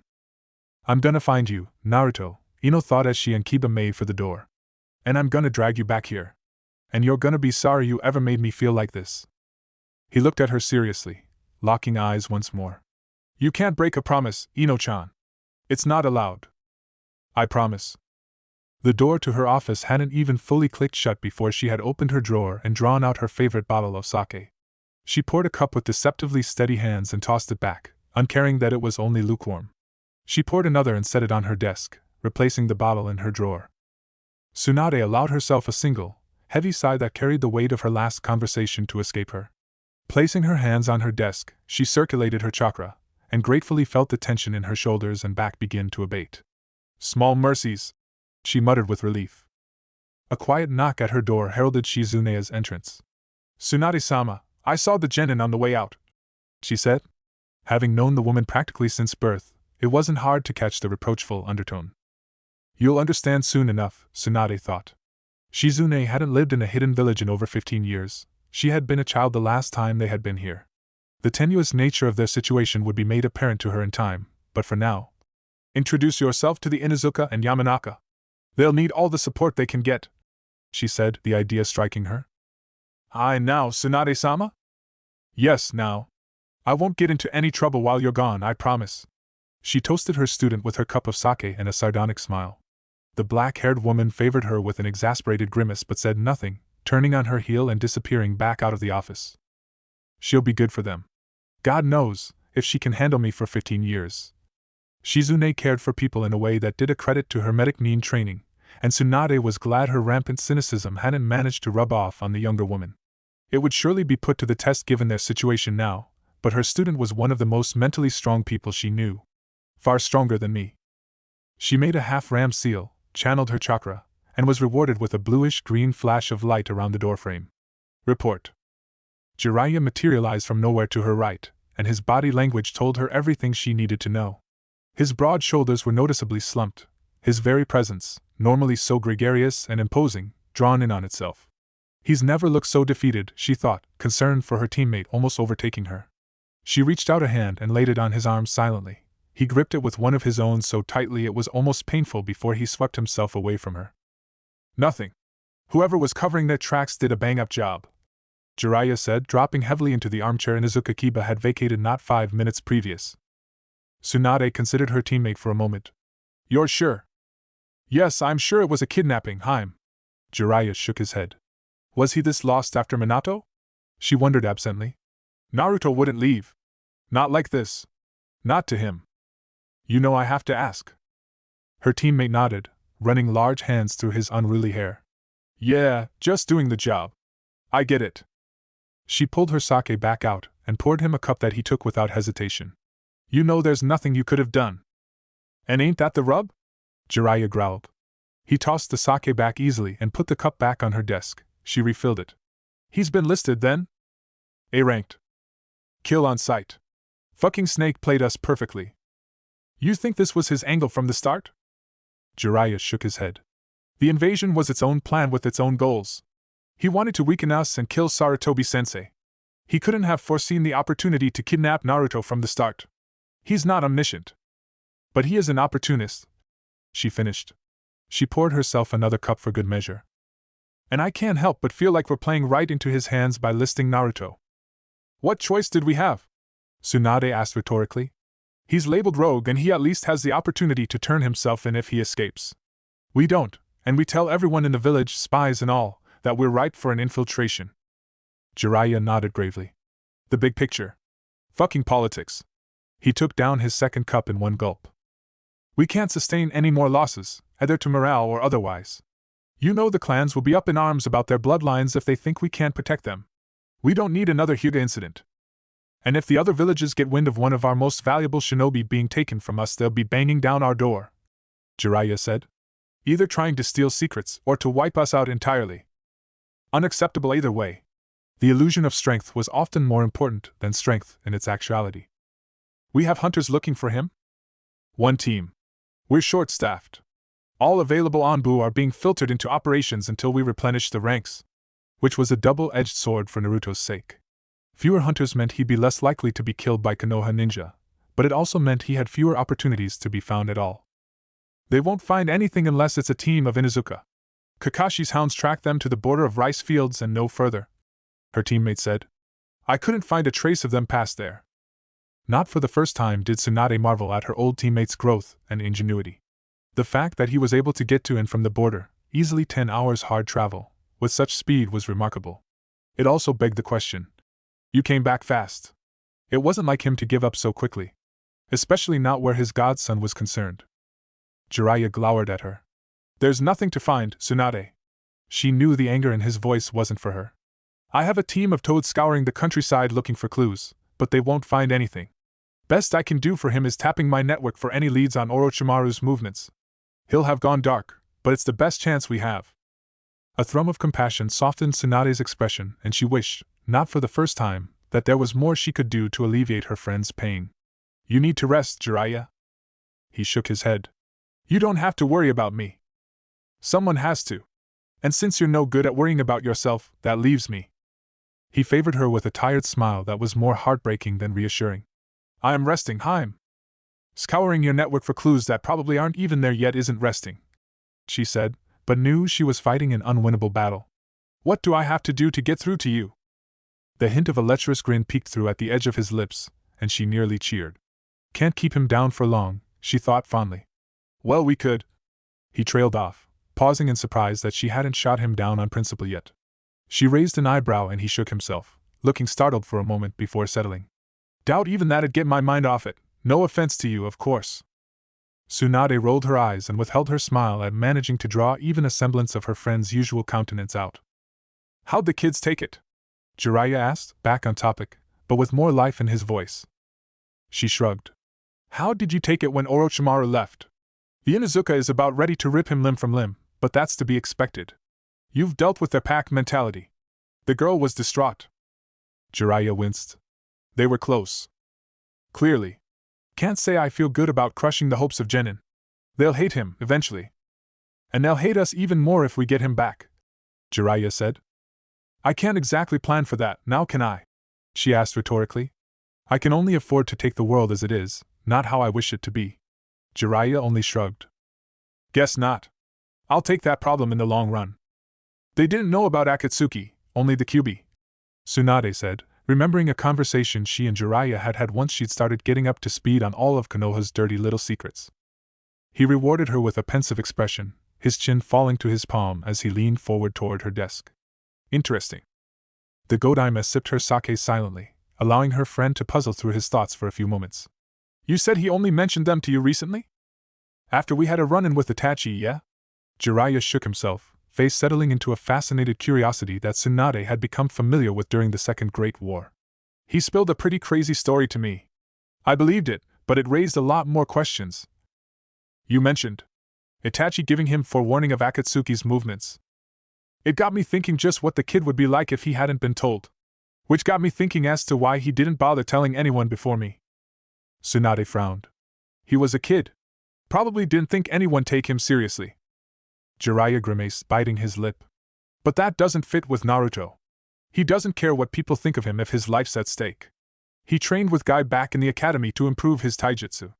He was badgering Sarutobi Asuma constantly enough that the man gave him elemental chakra training as a genin. He was clearly trying to prepare himself, but he never told either of them what for, and he trusted Asuma implicitly. He never went to Sarutobi sensei either. What are you getting at? He only told me after he fought with Itachi, if it could be called a fight. Itachi was disappointed in his progress, apparently.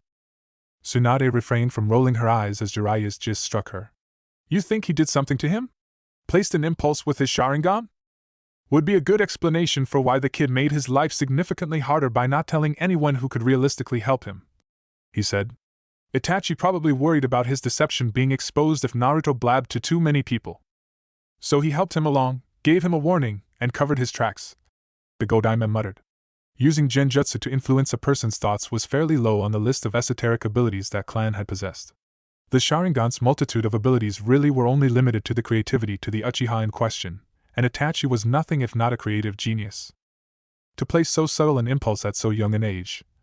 She contained a shudder at the thought of the infamous Nuke being so calculating at 13 years old. Not for the first time was she glad to learn that the renegade Uchiha was, technically, on their side. What are his chances? Realistically, she asked, and hated herself for the dark look that passed over her friend's face. But she needed to know. Their conversation with Danzo was only days ago. Of living? Hi. Jiraiya started. Orochimaru doesn't want him dead. He wants a lieutenant and a student. Bastard always was jealous of me getting to train Minato. Worst case, he wants him as a bargaining chip if the Akatsuki comes after him, but he'd have to be far gone to give Naruto up now that he's got him. He's worked too hard for him. And of escaping? Jiraiya sighed. Not great. He's strong. You said it yourself. Tsunade soothed. He's his father's son. He'll need his mother's strength for this, Jiraiya said. You weren't around much then and never got to know Kushina. That woman, her will was something else. Her thoughts tracked back to their battle with Orochimaru on the plains. To the indomitable spirit she could see bubbling behind Naruto's ferocious attacks. To the utter contempt he had for her for not mastering her own demons enough to help. I believe in him, she declared. He needs to believe in himself, her friend told her. He's in a place where we can't help him now. He came alive, gasping for breath. Darkness greeted him, a low, flickering light the only reprieve. Blue eyes blinked hurriedly, adjusting to the dimness after a few moments of bleary confusion. With clarity, however, came panic. Kabuto! he gasped, his last memories of consciousness asserting themselves violently. Muscles firing, he vaulted himself upward, only to rapidly discover that his muscles weren't working the way they were supposed to. Naruto tumbled from the small bed he had rested upon bodily, crashing to the floor with a grunt. What the? He pushed himself to his knees, bizarrely straining to support his weight with his arms as he shoved himself upward. This isn't right, he muttered, feeling his heartbeat begin to climb. With effort, he leveraged himself back onto the bed and crossed his legs underneath him. Focus, Naruto, he commanded himself. Mind working in overdrive to piece together his situation, he steadied himself. Jiraiya-sensei had always stressed his situational awareness, and his eyes darted around the poorly lit room with fervor. The lone source of light was a candle set upon a small, round table back and to the right of where he sat. It flickered weakly, providing only enough light to cast shadows across the walls. 2 chairs sat by the table, though no one sat in them. A bookcase was nestled against the room's back wall. It was empty, looking unused, but Naruto's sharp eyes could find no hint of dust on the shelves. Which means someone's been here recently. Wherever here is. The room held no other furniture, and was only slightly bigger than his bedroom in Konoha. The walls were cast a deep brown in the low light, but Naruto could clearly see they were made of welded stones, rather than wood. He looked down and the floor was much the same, a series of much smaller stones creating the almost tile-like surface he had collapsed on. Probably not Fire Country, he concluded. No one would go to the trouble of shipping stone to build a structure when there was more wood than anyone knew what to do with. Doing his best to remain calm, Naruto took a deep breath, luxuriating in the cool air that filled his lungs. I'm underground, he realized. The air wasn't quite stale, but it was far from fresh. Or in a cave. He glanced to his left from the bed, the singular door that was clearly made of the same stone as the walls looming large. A prisoner's first duty is to escape. His aborted attempt at standing was fresh in his mind, however, as was the ease with which Kabuto had dropped him. Naruto centered himself with another breath, closing his eyes and drawing up memories of Yamato's chakra control exercises that had been assigned to him before the 3rd stage of the Chunin exams. He ignored the escalating drum that was his heartbeat, and tapped into his chakra. Or tried to, at least. Blue eyes snapped open in alarm at the disjointed mess that greeted him when he channeled his life essence. The fuck? He squeezed his eyes shut again, reaching for the feeling of his chakra that had been his constant companion since he had entered the academy. Oceans greeted him, but when he reached out to mold them, it slipped away from him like he was trying to grab a hold of water. He gasped at the unfamiliarity of his own chakra, his heartbeat now almost deafening him. He felt his breath quicken even as the ability to hold air in his lungs was suddenly much more difficult. His hands came up reflexively in a cross-shaped seal. Kage Bunshin no Jutsu! He gasped, pushing his chakra with all his might, willing the jutsu to work. A burst of smoke greeted his eyes and his heart skipped a beat. It sank once more, however, at the sight of the lifeless body that collapsed onto the floor before the smoke had even cleared. The useless clone looked sickly, a pale imitation of the original as it struggled for breath and writhed on the ground. It disappeared in smoke a moment later, no memories forcing their way into Naruto's mind. No connection. Breath coming in short pants, the blonde slammed his eyes shut again, haphazardly grasping at the life essence in his coils. He dove deeper through the mess, mind a whirl trying to do that which had been second nature for years. He reached deep within himself, looking for the malevolent presence that had nipped at the fringes of his awareness ever since that fateful day in Wave Country. He found nothing. No rage. No corrosive, bubbling red chakra. Nothing but an endless sea of blue. His eyes opened once more and he gripped the edge of the mattress with shaking hands. His chest heaved with each breath, but it felt like no air was coming into his lungs. His trump card was gone. Where is it? He wheezed. The Kyubi? A smooth voice whispered from Naruto's right. The blonde jerked at the unexpected sound, eyes flying to the table. No. Not him. Still very much within you. Just out of reach for the moment. The light of the candle flared, casting the room into a sudden clarity that had Naruto shielding his eyes. He blinked rapidly, tears welling up, and wiped at them furiously even as he slid as far away from the familiar voice as he could. His vision cleared after a moment, revealing a placid nightmare. In the light of the candle, Orochimaru's pale skin looked almost warm as he sat casually at the table, one leg crossed over the other. Long fingers were steeped together in front of his face, a look of such satisfaction glittering in his yellow eyes that Naruto could almost feel it saturating the air. Welcome, Naruto-kun. It's been a long time coming, the Sannin hissed. And finally, here you are. Naruto felt his knuckles go white as he gripped the thin mattress. The snake lowered his hands, revealing a small smile splitting thin lips. The Sannin looked pleased, if not smug, like he was simply happy that Naruto was here, and nothing more. And why wouldn't he be? The blonde reached out with whatever meager chakra sense he had given how scrambled his system was, and felt nothing. Nothing at all. He wouldn't have even known Orochimaru was there if he hadn't been able to see him. No chakra, no QB. What do you want? He asked, finally, once it had become clear that Orochimaru wasn't planning to break the silence. It was nothing more than a strangled whisper, and he cursed himself for the utter weakness in his voice. The smile widened into a grin, perfectly white teeth somehow gleaming in the low light. The Sannin licked his lips and Naruto barely withheld a shudder. Have you forgotten our conversations already? He asked. His voice was as thick as honey, like a cat's purr, and altogether unfamiliar from what Naruto remembered of him. The blonde blinked, and lucidity struck for a moment. Can I even? His chakra scrambled as it was. Naruto shut his eyes and, through force of will, centered himself. He inhaled, focused his mind, and gripped as much chakra as he could get a hold of. He only managed it for a moment, and gasped aloud as he felt his ears pop. Well done! Orochimaru complimented, eyes alight. His voice was no longer smooth, but reedy, rasping, and higher-pitched, just as Naruto remembered. I didn't think you capable of dispelling genjutsu in your state. What do you want? Naruto repeated, his own satisfaction at breaking the subtle genjutsu washed away in an instant. Have you forgotten our conversations already? The Sannin parroted. The blonde glared impotently, gritting his teeth as Orochimaru simply spread his hands, palms up. Nothing that you won't be willing to give, in time, Naruto-kun. Of that I can assure you. The more pressing question is, what do you want from me? Memories from the Chunin exams clawed their way to the forefront of Naruto's mind.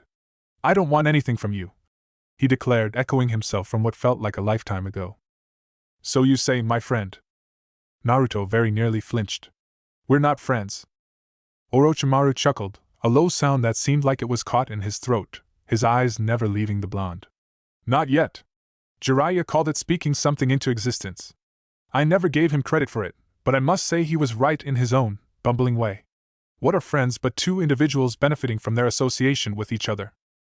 I don't want anything from you, Naruto screamed. He felt his throat tear slightly at the vehemence in his voice, clinging desperately to his one truth even as despair at his situation began to claw its way into his mind. What have I told you about yelling? The snake Sannin rebuked softly. His face was blank, and Naruto recoiled as heavy, oily chakra suddenly suffocated him. He's gonna kill me, he realized frantically, the image of his body being devoured alive by a massive snake flashing in front of his eyes. He saw himself screaming silently, inch after inch of his legs sliding into the snake's open maw. He felt his legs begin to burn as venom ate through his skin and into his bones. The hellish vision disappeared without warning a moment later, leaving the blonde breathless and shaking. It is simply impolite. Orochimaru finished so calmly that Naruto wondered if he'd imagined the feelings. No, he thought with even more trepidation. He's just that good. Unbidden, his mind flashed to Jiraiya's hidden shrewdness, to Tsunade's stares that looked right through him. He's running circles around me. And there's not a fucking thing I can do about it. He ripped his eyes away from the waiting Sannin with effort, and inhaled sharply through his nose, trying with all his might to center himself and find some semblance of equilibrium to no avail. His heartbeat was too high. His palms were too sweaty to even grip the mattress beneath him. His whole body shook so badly that, distantly, he was surprised he hadn't vibrated himself off the bed. He had been kidnapped. His chakra was useless to him. The man in front of him was so far beyond him that it was laughable. His body was too damaged to fight. He was just as outclassed with his mind. But it didn't matter.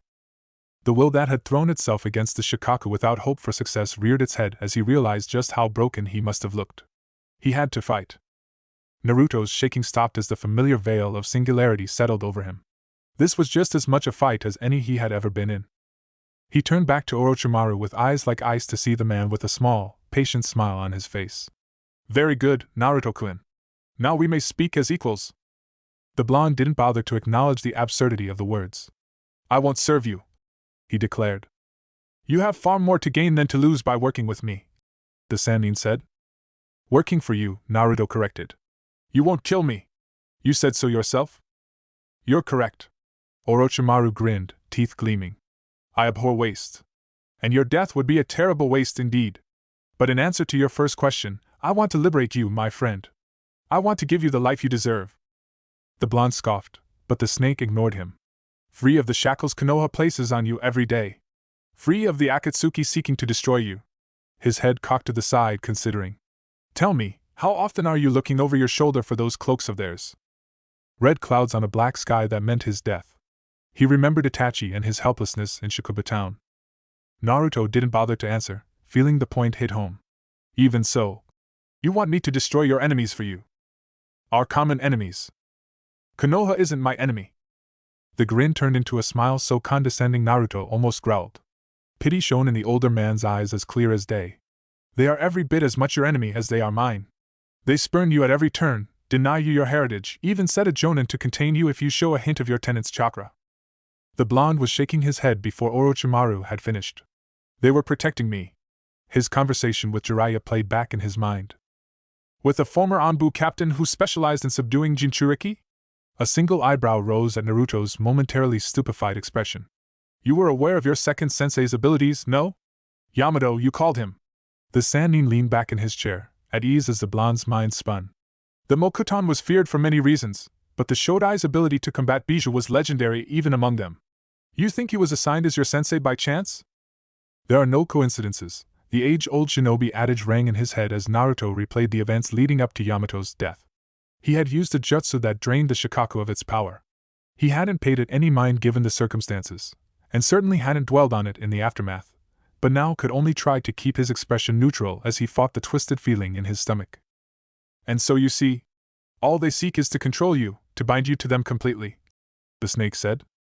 And you don't? Naruto returned, pushing away the emotions churning in his gut. You kidnapped me. Brought me here. Orochimaru chuckled again, the sound in the back of his throat making Naruto's hair stand on end. I did no such thing. Dear Kabuto took a rather liberal interpretation of my instructions. No, my friend. I knew that one day you would seek me out of your own accord once you had seen the truth of Konoha's deceptions. I am not, however, averse to you being brought before me sooner than expected. They didn't lie to me, Naruto said weakly. The Sannin snorted a laugh, and it was so foreign an outburst that Naruto started at the sound. A lie of omission is still a lie, Naruto-kun. Whether about the beast contained within you or your father who put it there, they lied to you. And they did so for one reason and one reason only, control. Your sacrifice saved them and they spat on you for it. So long as you were ignorant they could control you. Fed information piece by piece to keep you obedient, subservient. You would be the same as every other Jinchuriki, a weapon to be used and discarded at the whims of the village. They didn't. They wouldn't. He ached to scream. Jiraiya wouldn't do that. He thought, only to stop himself. Whether Jiraiya would have or wouldn't have was irrelevant. By design or not, the man's absence in his life for nearly 13 years was an implicit endorsement of everything he had experienced. Even if he hadn't agreed with the villagers' treatment, or the Sandaime's omissions, he hadn't done anything to change them. Blue eyes found Orochimaru's waiting form sitting patiently, content to just observe him. He's playing you, Naruto, he told himself. But he's not wrong, a traitorous part of his mind whispered. He banished the thought with all of his will. Two wrongs don't make a right, he said shakily. They wanted to use me? So do you. Even if you're right, you're no better than they are. I've never lied to you. The older man returned easily, leaning forward. But for the sake of not speaking in circles, I will concede your point. I wish for you to work for me. I wish to teach you. I wish to unlock the potential that is roiling just beneath the surface of your already considerable abilities. And yes, he said, licking his lips with the tongue too long. He grinned a grin that made Naruto want to sink into the floor and run as far away as physically possible. I wish to obliterate our enemies from the face of this earth with you as my lieutenant. Orochimaru leaned back once more, steeping his hands in front of his face. What that leaves you with is an opportunity to learn. To learn enough to never have to look over your shoulder again in fear. You need only accept, he said, hands spread openly. And if I don't? Naruto could feel the man's answering smile. What will you do? Return to Konoha? Plead your innocence? I'm afraid your words would fall on deaf ears, my friend. They'd listen to me, Naruto declared. Jiraiya would. You have too much faith in them. They've abandoned you already, I assure you, Orochimaru said. He rose. You need not decide now, however. The Sannin strode to the door easily, and Naruto remained determinedly in place despite the feeling of his skin crawling as he was passed. So I'm your prisoner? He asked with as much venom as he could muster. You'll keep me here with my chakra sealed so I can't escape? Yeah, you're so much better than Konoha. He spat. Orochimaru turned to him, yellow eyes glinting. If you escape, Konoha would kill you. And as I told you earlier, I abhor waste, he said simply. My methods are never without purpose, as you will soon find. Your freedom is yours whenever you wish to take it, all you have to do is say the words.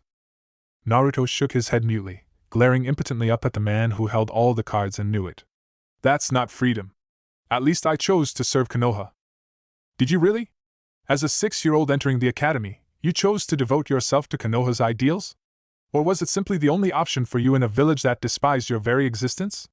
Orochimaru asked, and Naruto had no answer. We will speak later, Naruto-kun. Think on your choices. The door opened on oiled hinges to allow its master through, and it shut with a thud. The airflow extinguished the candle, leaving Naruto alone in the dark. Chapter 24, The Asking Price.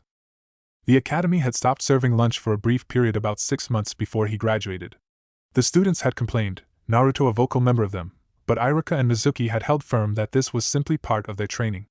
Late one week, a jonin had been brought in, and Naruto had suddenly found himself isolated, bound, and shaking in a prison that he was starved, he was cold, and there was no way out. Despite the haze that had settled over his mind, it hadn't been hard to identify the exercise as a test. Captivity training, the academy called it. The man asked him questions about his classmates, his teachers, and even about Konoha, each more pointed than the last and each with a more pertinent thread attached. Naruto had held firm, both assured that this was merely a test of his mettle and that he had been in more uncomfortable situations before. The jonin held him under his genjutsu for 3 hours that day, and it had lifted to reveal an empty classroom and Iruka sporting the biggest smile he had ever favored the blonde with. He had passed with flying colors. It was piss-poor preparation for his situation now, he mused. Every shinobi across the continent knew the rules of captivity. A prisoner's first duty was to escape. A prisoner could only repeat their name and rank. A prisoner could say nothing about their mission, their comrades, or their village. A prisoner's final duty was to die. You would be tortured, you would be coerced. Your body would give out, followed soon after by your mind, the rules said. The rules said nothing about being fed 3 times a day, being made comfortable in new clothes, and being given more scrolls to read than he knew what to do with. Naruto leaned his head back against the wall with a dull thump that only momentarily blocked out the whirring of his mind. It hadn't taken long for the reality of his situation to be made apparent. He wasn't going anywhere. By his best estimate, he had been in captivity for a week, but that didn't account for the time lost after Kabuto, the fucking snake, had knocked him out outside of Konoha. They've abandoned you already, I assure you. Orochimaru's words laid heavy upon his mind, but whether they were true or not didn't really matter. He thought of his mission to find Tsunade, how Jiraiya had told him of the futility of trying to track down his other wayward teammate in years past. The blonde had little faith that anyone but a Sannin had the ability to do it, and the task had already proven itself too difficult for his old sensei. Which meant his only options were to escape on his own or, he grimaced at the thought, die. A scroll detailing the finer points of shape manipulation dropped from his suddenly limp fingers to the table at which he sat with a soft thud, the dry material no longer keeping his fatalistic thoughts at bay. Shaking hands that he had gotten used to seeing the past few days caught his face as it fell toward the table.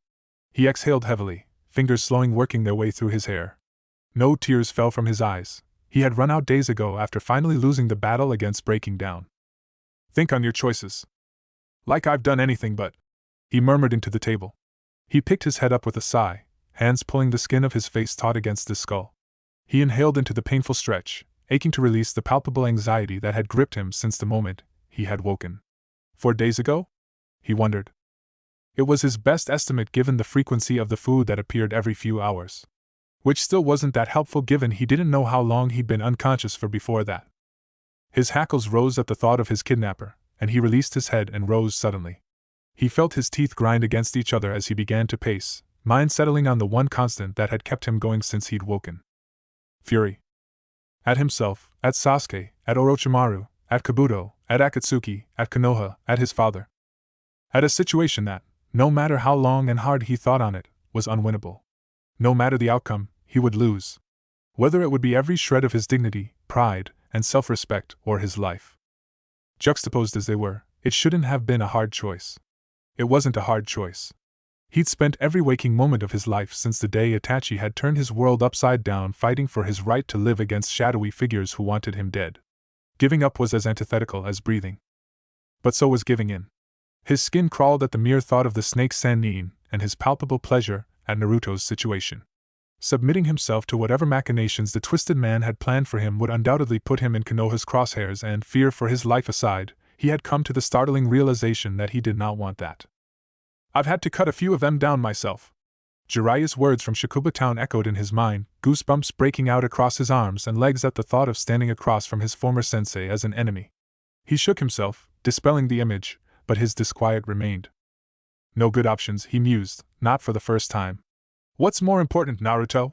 he asked himself, also not for the first time. "Konoha or your life?" He shook his head, discarding the false equivalency a moment later. "Fuck Konoha," he thought. "Your friends or your life?" he amended quietly. The blonde thought of Ino, his heart aching. "They've abandoned you already, I assure you. Would you give up on me that quick, Ino? Would you, Kiba?" he asked. Sudden as a whip, he threw an open palm at the stone wall in front of him. He grit his teeth at the ever-familiar circle his thoughts were taking, breathing deeply for some semblance of focus. The facts were simple. Orochimaru held all the cards. What's to stop him from turning me over to Akatsuki if I don't comply? Naruto stopped his pacing, suddenly cold despite the comfortable temperature of his room. He'd been acting under the assumption that Orochimaru would hold him indefinitely. That he'd be forced to find a way to take his own life in order to escape. That he had time. He hadn't stopped to consider what might happen if the snake decided to cut his losses and decide that training him wasn't worth the hassle, that giving him over to his former associates was an easier path. "Which means I'm as good as dead anyway," he told the stale air. His legs gave out from under him, and he only just managed to land on the threadbare cot instead of falling all the way to the floor. "He's my best option," Naruto realized with a mounting dread that turned his insides to ice. "My only option." Konoha wasn't coming over the nearest hill to break him out. With his chakra sealed, he was a lame duck waiting to be killed if he mounted any sort of escape. And there was no way to know when Orochimaru's patience would run out. Why wouldn't he have used this already? He wondered. The reality was undeniable. Unarguable. As defiant as he was, as he wanted to be, a simple statement of the truth of his situation would have had him swearing his loyalty that first night. Death wasn't an option. Not after all the work he'd done just to have the chance to exist in the wake of Itachi's fateful warning. His thoughts came crashing to a halt as the door to his room slid open, nearly making him jump at the sudden noise. Sasuke ambled in, cocking his head to the side as his onyx eyes surveyed Naruto's room, and kicked the doors shut without fanfare. "Was wondering where you've been holed up, dope." Blue eyes drank in the sight of his best friend, the first person he'd seen besides Orochimaru that first day. He was much the same as ever despite his drastic change in clothing.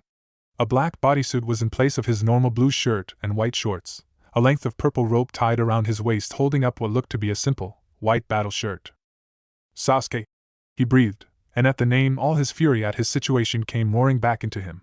His vision went red for a moment that had nothing to do with the Kyuubi, and the only thing that stopped him from leaping up to throttle the Uchiha was a single question burning through his subconscious. "Did you know?" he bit out, voice a dangerous whisper. Sasuke quirked a brow, his familiar smirk nearly overriding Naruto's momentary self-control. "Did I know what?" "Kabuto!" Naruto hissed through clenched teeth. His gripped the edge of the mattress till his knuckles went white, palpable rage the likes of which he'd only ever felt in the midst of combat coursing through him as surely as the blood in his veins. "Did you?" "No." The Uchiha rolled his eyes, leaning against the door and crossing his arms. "What does it matter, dope?" Naruto blinked, the audacity of the question so casually tossed back at him leaving him lost for words. "What does it matter?" He heard his mind scream impotently. "It matters to me," he said, though he barely heard the words leave his mouth over the pounding of his heartbeat. "Why?" Sasuke asked, sounding for all the world like the question was the stupidest thing he'd ever been asked. At Naruto's no doubt murderous look, he sighed. "I didn't know he was there," he said. "Happy now?" The blonde exhaled a heavy breath he hadn't known he was holding. Gifted liar though Sasuke was, Naruto was confident he had known the Uchiha long enough to see through his deceptions. And given the manner which could only be described as uncaring, he wasn't sure whether or not his friend would even bother to lie to him about it in the first place. "Why wouldn't it matter?" he asked, sagging backwards on his hands. "I'm not exactly here by choice, team." Sasuke ambled across the small room, more at ease to Naruto's eyes than he had been in months.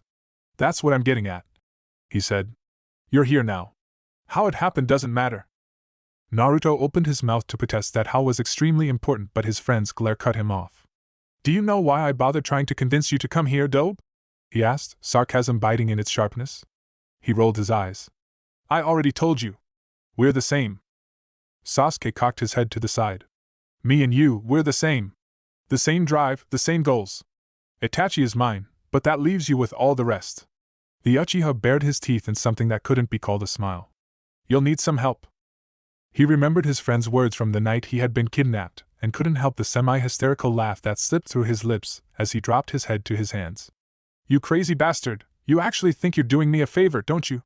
He peered through his fingers at Sasuke, now sitting at the table, a single eyebrow raised as if to say, Aren't I? He just wants to use me, Sasuke. I'm just another tool, a weapon against his enemies. The Uchiha just smirked. And he wants my body. So what? Naruto blinked at the phrase. He wants what? Sasuke shrugged. My body. The Sharingan. He can transfer his consciousness to another host. It's his version of immortality. The blonde reeled back. You can do that? He wondered in spite of himself, holding somewhere between awe and utter disgust. He told you that? Of course not. Kakashi did. Back when he did my seal. His friend pulled the collar of his bodysuit down, revealing the mark he had shown Naruto what felt like a lifetime ago. There was no longer a ring around it. And you're just, I dunno, okay with that? Naruto all but yelled. Use your brain for once, Dobe. Sasuke bit out. Of course I'm not okay with it. But if being here gets me strong enough to kill him, then it doesn't really matter now, does it? He asked rhetorically. Naruto blinked, his friend's thought process finally clicking into place. You don't know how strong he is, he said softly. I've got 3 years to close that gap. The blonde didn't bother to ponder how Sasuke figured that particular amount of time. He's S-ranked team. You can't close that kinda gap in 3 years. And how, then, were you planning to go about fighting Akatsuki? The Uchiha shot back, voice a cold whisper. Going to hope they wait around long enough for you to get to their level? Course not. Naruto shot back. So now you have a teacher. Away from all of Konoha's uselessness too. Unless of course you think the Yamanaka and the Mut were actually helping you. I already had a teacher, Naruto wanted to scream, but talking with Sasuke had managed to work him out of the hysteria he'd been adrift in, and he realized that he might as well have been arguing with a brick wall for all the good it was doing. Why are you here, Sasuke? He asked, suddenly exhausted. Did he send you to convince me to give in? His friend scoffed. Hardly. He wouldn't even tell me where you were. Naruto couldn't tell whether the Uchiha was being truthful or not, but found he didn't much care. I've been training ever since I got here. And I'm getting stronger, Naruto. I can feel it already. Sasuke said, a gleam in his eyes. I found you so you could stop wasting time and do the same. Naruto sighed. I already told you. He just wants to use me. So use him back. Sasuke nearly yelled, causing the blonde to jump in surprise. You think I'm just going to sit back and let him take my body? My birthright? The Uchiha was on his feet, fists balled. I thought you knew me better than that, Dobe. He said, voice cold as ice. I thought you'd see this the way I do. Guess I was wrong. And Naruto could feel the palpable disappointment his friend practically radiated. And how do you see it then? He asked bitingly, holding Sasuke's gaze defiantly.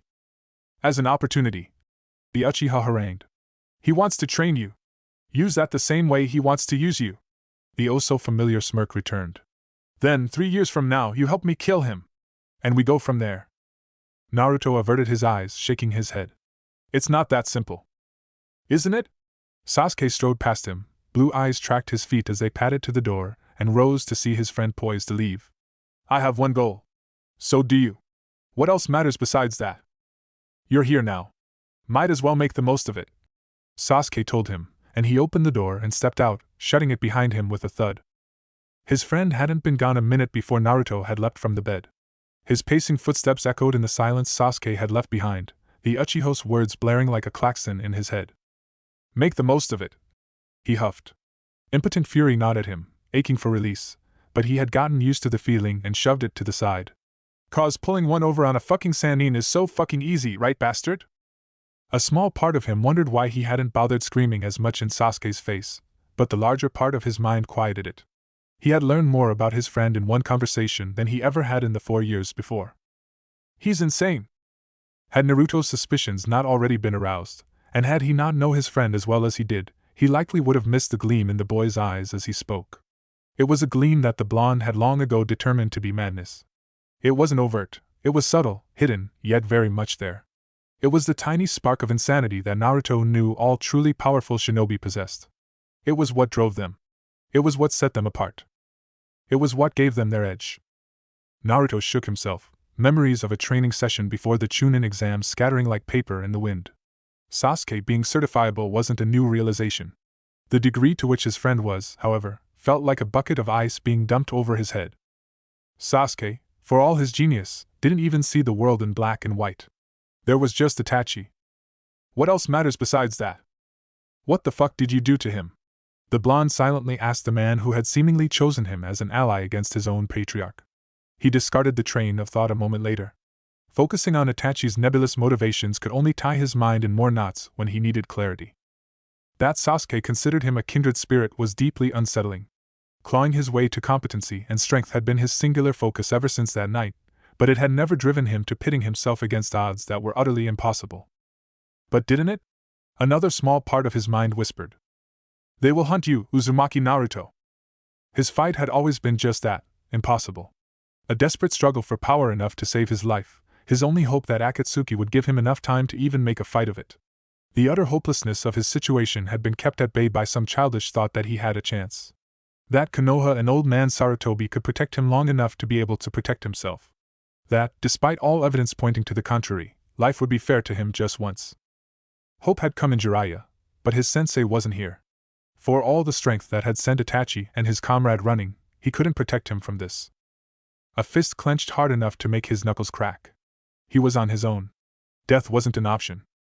He sighed explosively, feeling his insides curdle at the thought of submitting himself to Orochimaru's twisted machinations. It wasn't even that he had attacked Konoha and killed the Sandaime. It's the fucking principle. The very idea of giving in made his lips peel back in a snarl.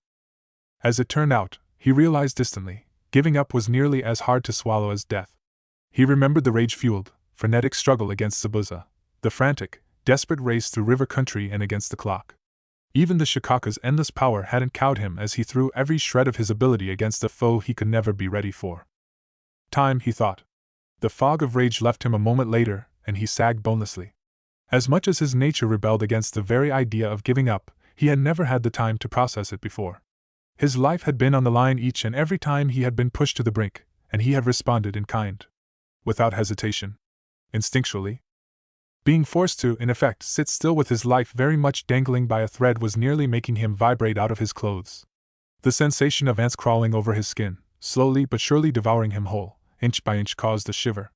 His heart beat staccato in his chest, the feeling just arrhythmic enough to draw attention to itself. He took a deep breath, followed by another, but couldn't shake the feeling. Thinking was never my strong suit, he thought blackly. He grimaced in place of a dark smile. Bastard Broly knows it too.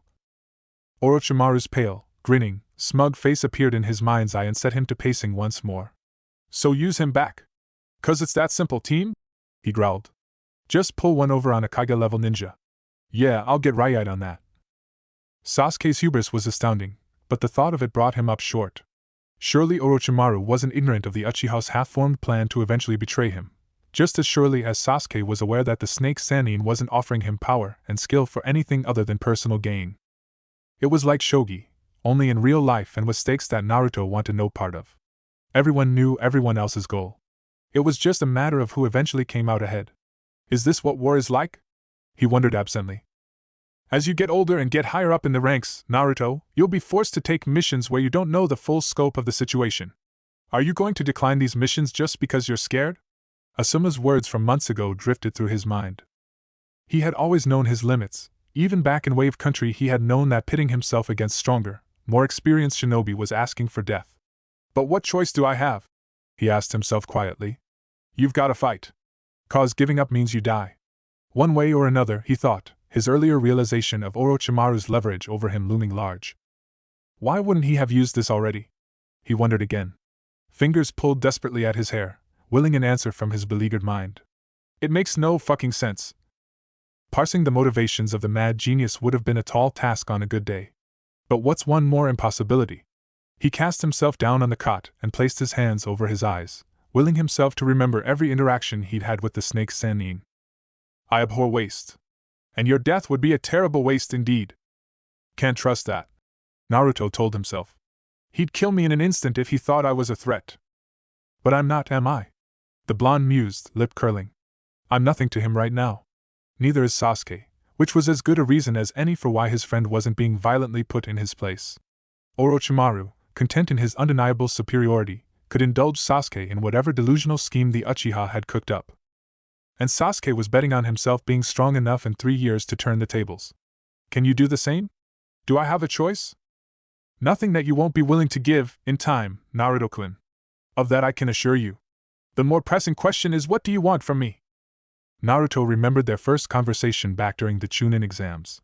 He hadn't given the words any thought since, the Sanin's poisonous arguments against Konoha having hit closer to home at the time. Willing to give? He mouthed. His mind reached, grasping for a thread that was just beyond him, knowing that there was half a chance for him somewhere. There has to be. I knew that one day you would seek me out of your own accord once you had seen the truth of Konoha's deceptions. Blue eyes blinked at the throwaway comment from his first night. Willing to give. Of my own accord. He doesn't just want a lackey, Naruto said. Orochimaru's arguments against Konoha, his revealing of Naruto's lineage, his insistence that he was the best chance against Akatsuki all came roaring back. I am not, however, averse to you being brought before me sooner than expected. Clarity slapped him across the face. He wants me to be here by choice. He doesn't want to force me to work for him.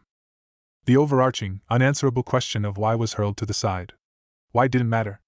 All that mattered was the tiny, infinitesimal opportunity.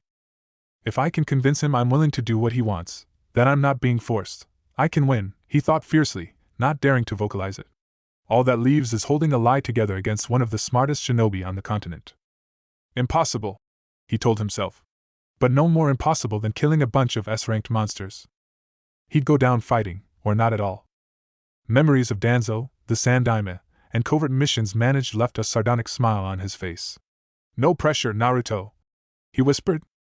Orochimaru stood silently as the sounds of battle assaulted his ears, content, for the first time in a long time, with the state of things. Yellow eyes glanced down at the simple, tightly bound book that rested in his hands. Thin lips peeled back in a toothy grin. How singular. Contentment wasn't an emotion he often felt. It led to stagnation. And stagnation led to death. Failure. He hadn't been content in his childhood, learning from his sensei. He hadn't been content as a teen, growing alongside his teammates. The wars had provided a semblance of satisfaction as he reached what most considered adulthood, if only because his opportunities to grow beyond the meager limitations of his home became plentiful.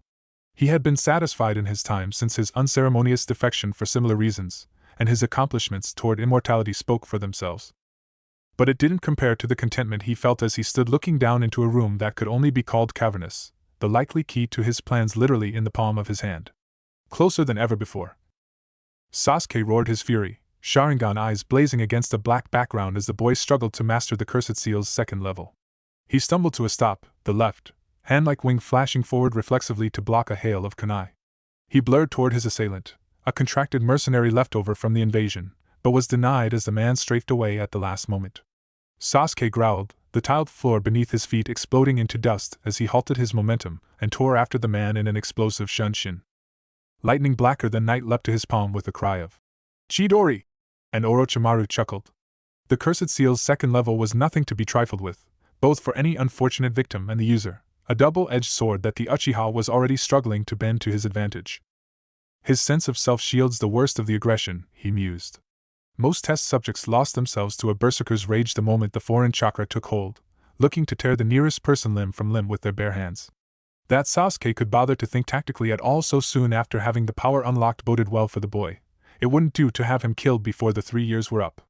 What a waste it would be, he thought with distaste before banishing the outcome from his mind. He wasn't terribly surprised, however. The Sound Four had a modicum of mastery over their own seals, and each of them paled in comparison to Sasuke's talent threshold. He expected the young Uchiha may even surpass Kimimara's skill with it someday. But Sasuke was only a part of his unusually satisfied state of mind. He felt his grin return in spite of himself, a hint of the smugness he usually only bared for enemies slipping through despite his vaunted control. Sasuke would take care of himself. The power of his eyes and the madness in his blood would see to that. He need only push the boy in the right direction, provide him with the tools to take the strides he so desired regardless of their cost, and the boy would be ripe for the taking in 3 years. Meanwhile, he could focus on the real challenge. Invigorating. He could concentrate on slowly, subtly disabusing Naruto of the foolish notions Sarutobi and Konoha had drilled into his brain. It would have happened in time, regardless, but as he had told the boy in their first talk, he wasn't averse to having him here sooner than expected. That the boy had landed in his lap in the wake of what had seemed an almost unmitigated failure was simply icing on the proverbial cake. Sarutobi's death had been a Pyrrhic victory at best, the loss of his arms necessitating a body switch sooner than Sasuke could arrive, but Naruto's presence had made it all worthwhile. That Konoha had basically gifted him on a silver platter was almost inconceivable. Their first conversation had gone far better than expected. He already doubted his home village, their abhorrent treatment of a being so far beyond their understanding having ingrained a distrust for all but a few of its citizens made Orochimaru's task that much simpler. He had waited in that room for over an hour for the boy to wake, mind exhilarated at the challenge of breaking down the painfully naive worldview Naruto had. What steps to take to open him up? How to balance on the knife edge of always challenging everything the boy thought he knew without having him close off completely. Shattering barrier after barrier until all that was left was the truth that Orochimaru himself had realized, that Konoha was his enemy. Not only because they wanted him dead, but because the yokes and restraints placed by the village could only limit him. And those limitations in the name of order and servitude could not be abided. From study, he knew Naruto had a strained relationship with the village he called home. He had set spies to watch him after their first, explosive encounter in river country. The reports, however, paled in comparison to reality. What few bonds Naruto did have, forged in blood or not, were relatively new, not even a year old. And they would be shattered irrevocably, the corner he had managed to back his old village into necessitating nothing less than declaring Naruto a nukenin. Long fingers opened the bingo book resting in his hands and flipped through the pages languidly. Hand delivered by one of his agents from the nearest bounty station. His eyes briefly rested on his own face for a moment, memories of rage and panic going unacknowledged. Uchiha Itachi elicited a frown, failure, and was swiftly passed to reveal the straight face of his new Jinchuriki. Uzumaki Naruto. Age 13. Rank Chunin. Classification, A rank, kill on sight. Bounty, not applicable. Orochimaru smiled lightly. You did your best, Jiraiya, he thought, his old teammate's influence clear in the lack of bounty, undoubtedly done to keep the higher-profile hunters off Naruto's back. Turning failure to success was something all shinobi aspired to, but rarely managed. Such a fickle concept, opportunity. His plans to obliterate his home could only barely be considered a success, Sarutobi's death the only true positive. Yet Konoha was wounded, and they knew it well. By holding tight to their grip as a world power, they would let their most promising young shinobi slip right through their fingers. And he would have his willing lieutenant, his Jinchuriki to throw at those who opposed him. Theirs would be a partnership that would see their enemies crushed and broken before them. Orochimaru bared his teeth in anticipation of the next, far greater challenge that would present itself upon Naruto's realization. The boy was no fan of his, and an apprentice that longed for his death was unacceptable. There were ways to ensure loyalty, of course, Fuinjutsu being the cleanest, a destruction of the subject's mind being the messiest, but he needed that loyalty freely given. He had enough sycophants and mindless soldiers. They had their uses, but they were merely tools. No different than a kunai for all their effectiveness. Boring. A willing lieutenant and apprentice, however? Truly interesting. Holding dominion over someone had its pleasures, but there was far more to be gained by providing direction and analyzing the unpredictable results. Discovery and knowledge for its own sake was one of the few pleasures he allowed himself. It kept him innovating, which kept him young. Innovation, whether in ninjutsu or otherwise, seemed more of a relic of the past with each passing day, the world and its inhabitants surrendering to apathy. He could not abide apathy. It led to stagnation. And stagnation led to death. Failure. It would be difficult, of course, but those few things in life worth it rarely came easily. He had already begun to plant the seeds. Naruto would need a foil, an outlet for his fury.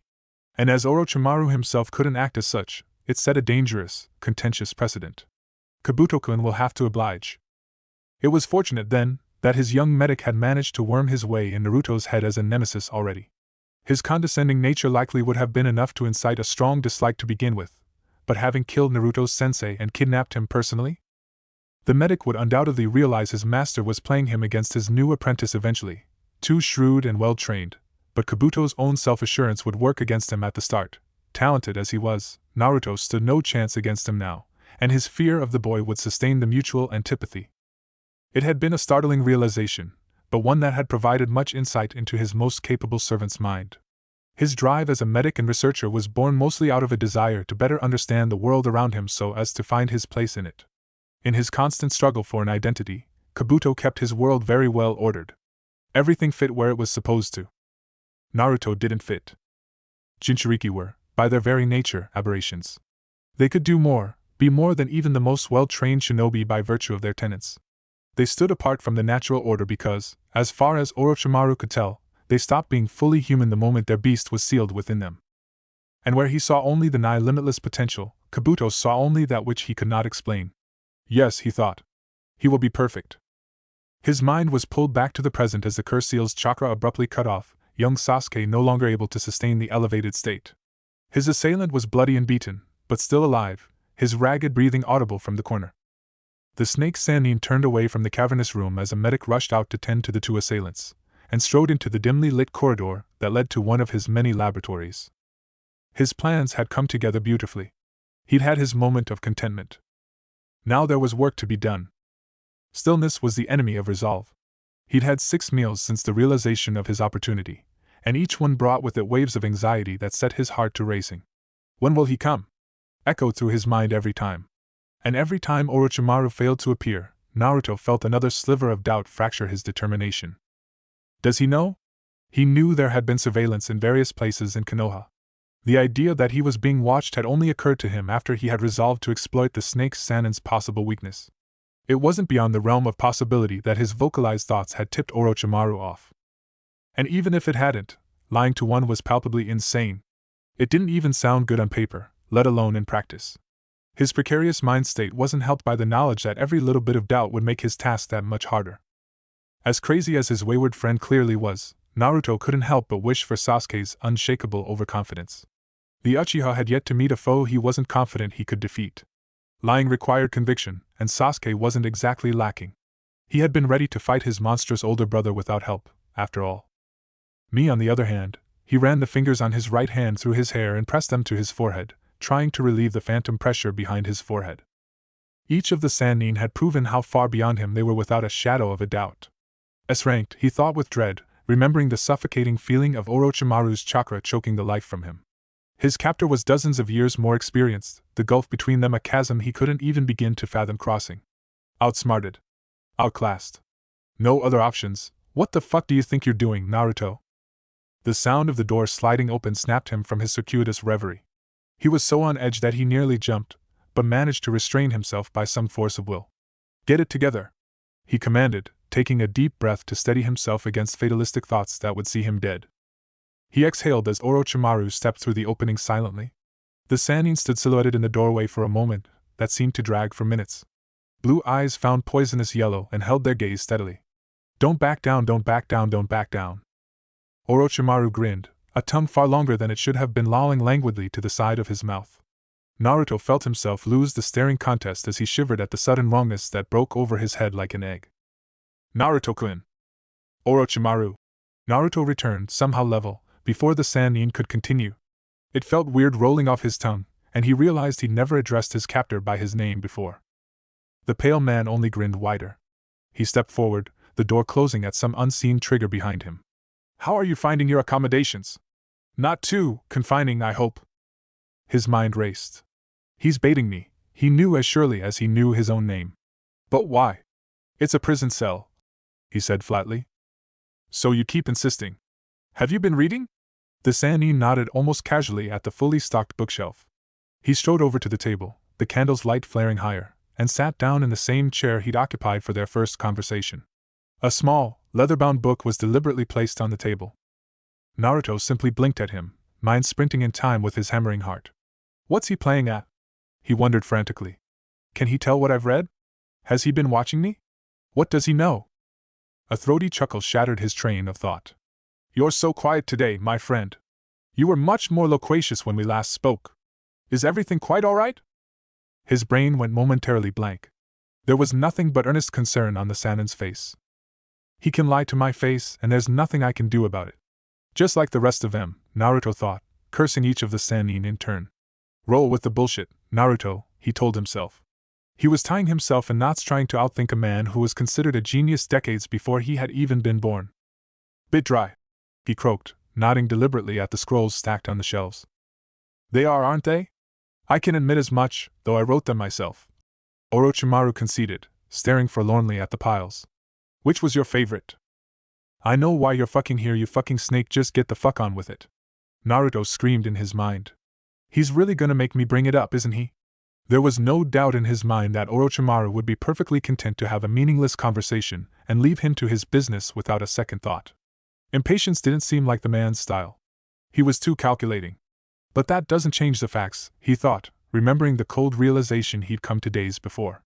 He's got all the cards. Why me? He whispered, suddenly weary, unsure of who he was asking. Yellow eyes widened, in pleasure, rather than surprise, Naruto observed as Orochimaru's lips peeled back into another grin. We're very similar, you and I. His grin only widened as Naruto visibly recoiled. Perhaps not so superficially, though I expect Konoha would have lauded your successes as they did mine were it not for your father's actions. Both of us orphans. Both of us recognized as exceptional by our sensei. Both of us shackled by the village that birthed us. I chose to become a shinobi. Naruto returned without thinking, echoing himself from the first night. They never forced me to do anything. Do not be deliberately obtuse. It insults both of us. The Sannin snapped, and Naruto withheld a wince. Orochimaru's face settled somewhere between irritation and exasperation. Shall we ignore that you made this choice nearly 7 years ago and could not have possibly understood what they were asking of you? Orochimaru asked, the sharp edge of displeasure giving way to condescension. Tsunade barked a laugh. You have no idea what they make you give, kid. They'll ask for your life, and that's fine. That's what you sign up for when you graduate, even though you don't know it. His first conversation with Tsunade came back to him, his impression that the three Sannin weren't terribly different from each other along with it. Do you truly believe that Konoha would have simply let you become anything other than a shinobi? A smirk Naruto was learning to hate returned. Your father's actions ensured you'd be nothing less. Had you decided to pursue life as anything else, you would have been persuaded otherwise, I assure you. The blonde held back a grimace at being so thoroughly shot down. The idea of Konoha wasting his potential as a Jinchuriki was frankly unbelievable. Focus, Naruto, he thought. Aren't you supposed to be convincing him you're ready? He managed a small nod, the acquiescence tasting like ash in his mouth regardless of its obvious truth. I'm not stupid. He began haltingly, feeling very much like he was. Feeling very much like Orochimaru would see through his every word. Then prove it, the Sannin said, somehow soothing and challenging all at once. Naruto would have marveled at the man's ability to wear a dozen different faces, each of them more convincing than the last, were his head not spinning. You claim intelligence yet cling to notions that would see you chained more tightly than the beast within you. I've got no love for Konoha. The villagers, he spat, ignoring his midnight resolve to protect the village before Sasuke's appearance had landed him in this mess. They hate me. Or they love me. Hypocrites can't make up their minds. I never fought for them. I don't care about them. It was the truth and had been for a long time. Do 4 people really make that place worth it? He wondered. He banished the thought with effort, trying to focus on the here and now to save his head. You fight for the few, and because you've known nothing else. Naruto's head snapped up in alarm, mind racing. How? Orochimaru only smiled, nothing but calm reassurance splayed across his face. Another similarity, it would seem. Konoha only ever had 3 who I genuinely cared about. In the end, they needed to be left behind for me to accomplish my true goals. Itachi's words from Shakuba Town floated through his mind like driftwood. Cut yourself free of the shackles that bind you, Uzumaki Naruto, and become strong. Destroying Konoha? He asked snidely, conflicting memories shoved to the side as he tried to organize his thoughts. Yellow eyes rolled. My true goals are far greater than that paltry village. The debt has been repaid. Though perhaps yours has not. Naruto felt the hairs on the back of his neck stand up. A momentary panic at facing his friends as an enemy seized him. I don't have any debt to repay, he said. I told you, I don't care about them. Do you truly believe that? I wonder. The Sannin shifted his gaze to the book lying innocuously on the table next to him. Have you thought on your choices, Naruto-kun? He'd done nothing but. No choice. I don't want to die, he said, every ounce of his willpower keeping his face straight against the storm raging inside of him. Not for them. Not for anyone. And you won't. Naruto averted his gaze, balling his fists at his sides. The Sannin quirked a brow as he spread his palms wide. Salvation is within your grasp, my friend. And yet something holds you back? Orochimaru leaned forward, forearms resting on his legs in a decidedly eager posture that Naruto subconsciously leaned away from. Sentiment, he continued, distaste clear in his voice. Are they truly worth so much to you? No, Naruto said on reflex, eyes rising defiantly. Then what stops you? You kidnapped me. He almost burst out, but managed to bite his tongue in time. You attacked my home. He snapped, real anger, both at himself and Orochimaru bleeding into his words.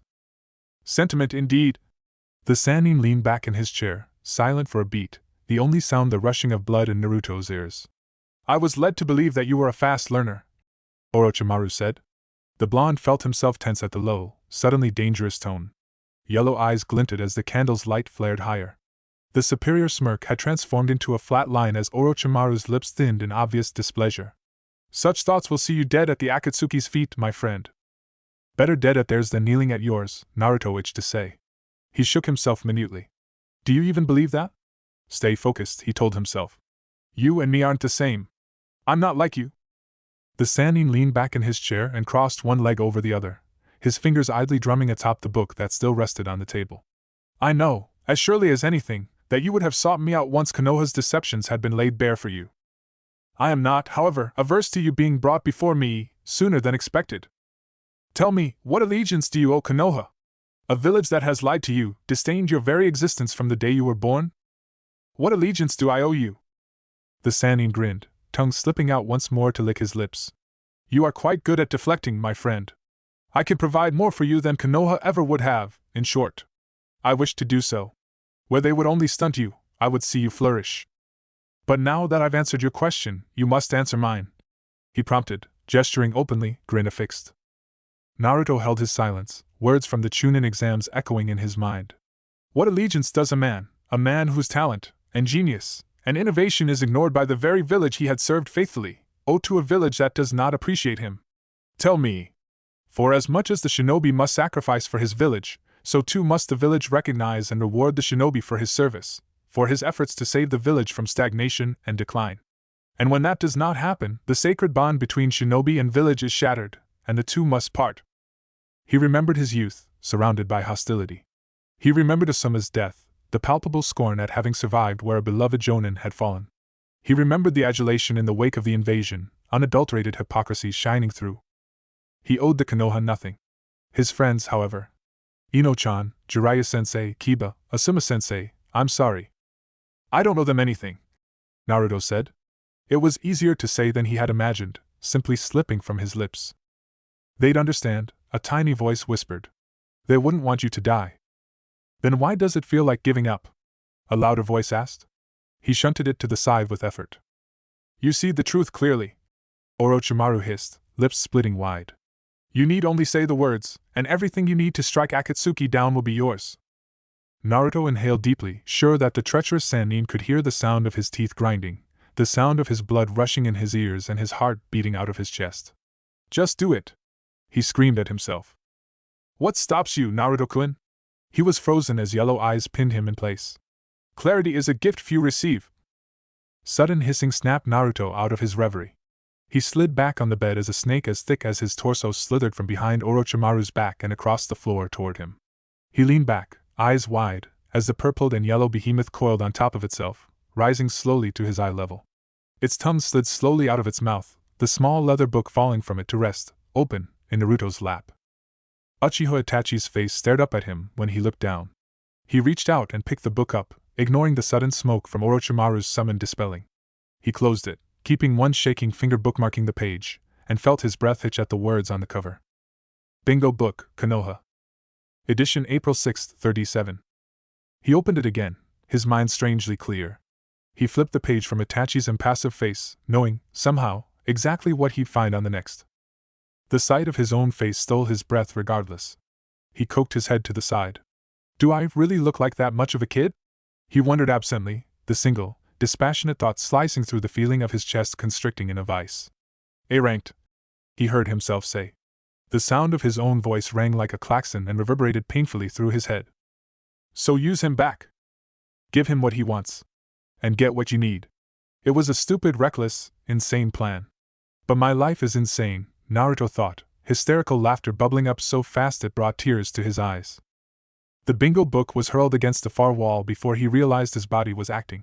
His chest heaved, the mysterious grip on it gone as he felt the welled-up tears slide down his face, deep gasps racking his body. He choked back a laugh that he knew would have become a sob the moment it left his mouth. Naruto nearly jumped as a hand as cold as ice cupped his cheek. He looked up through tears into poisonous yellow eyes, and saw underneath even as Orochimaru smiled down at him gently. You finally see, Naruto-kun, he heard the Sannin saying. Clarity, he thought, mind curiously blank. I'll take that gift. My enemy, he said, deliberately not shrinking back even as his skin crawled under Orochimaru's fingers.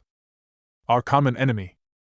Naruto finally pulled away, unable to bear the touch any longer, relieved that Orochimaru let him. What do you want from me? He asked, rising. Nothing you won't be willing to give. The tips of the fingers on the Sannin's right hand glowed purple, and suddenly Naruto was on his knees, the wind gone from his lungs. But even as he gasped desperately for breath, his left hand dropping to the stone to support him, he felt warmth spreading from his gut. Painful, glorious warmth that set his nerve endings aflame. A warmth he hadn't known he was missing until it came roaring back in a wave. Blue eyes fluttered shut at the momentary ecstasy of his chakra finally returning to him. He knew, without even needing to check, that the Kyuubi was there, its malevolent essence just beyond his awareness. He lifted his head after basking in the feeling of his life force rushing through his coils, eyes gleaming. Orochimaru stared down at him, expectant. One chance, Naruto thought.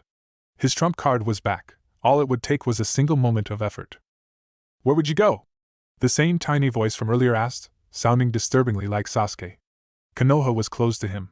And anywhere else would take time to reach, if he could reach it at all, leaving him vulnerable to whatever Akatsuki agents were undoubtedly looking for him. What choice do you have? They will hunt you, Uzumaki Naruto. The same one he had on the bridge against Zabuza.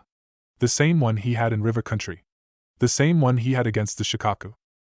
The same one he had the night a red-eyed devil's words had turned his world upside down. They will hunt you. They will find you. And they will kill you. Not without a goddamn fight they won't. He hadn't been willing to go down without a fight when he was 8. 5 years later, the situation hadn't changed. Keep telling yourself that. Welcome home, Naruto-kun. Orochimaru paused, stepped back, and the blonde withheld a shudder as his lips slowly peeled upwards. Rest now. You will need your strength soon enough. Naruto felt Orochimaru's gaze lingering on him as the Sannin strode smoothly to the door. He stared resolutely at the wall, the discarded bingo book lying open on a random page against the wall. He kept staring at it as he heard the door open. He kept staring at it as the candle flickered, the dim light barely enough for him to see the stone in front of him. He kept staring at it as the door closed and his body sagged, nothing but the dying light of the candle to keep the darkness at bay.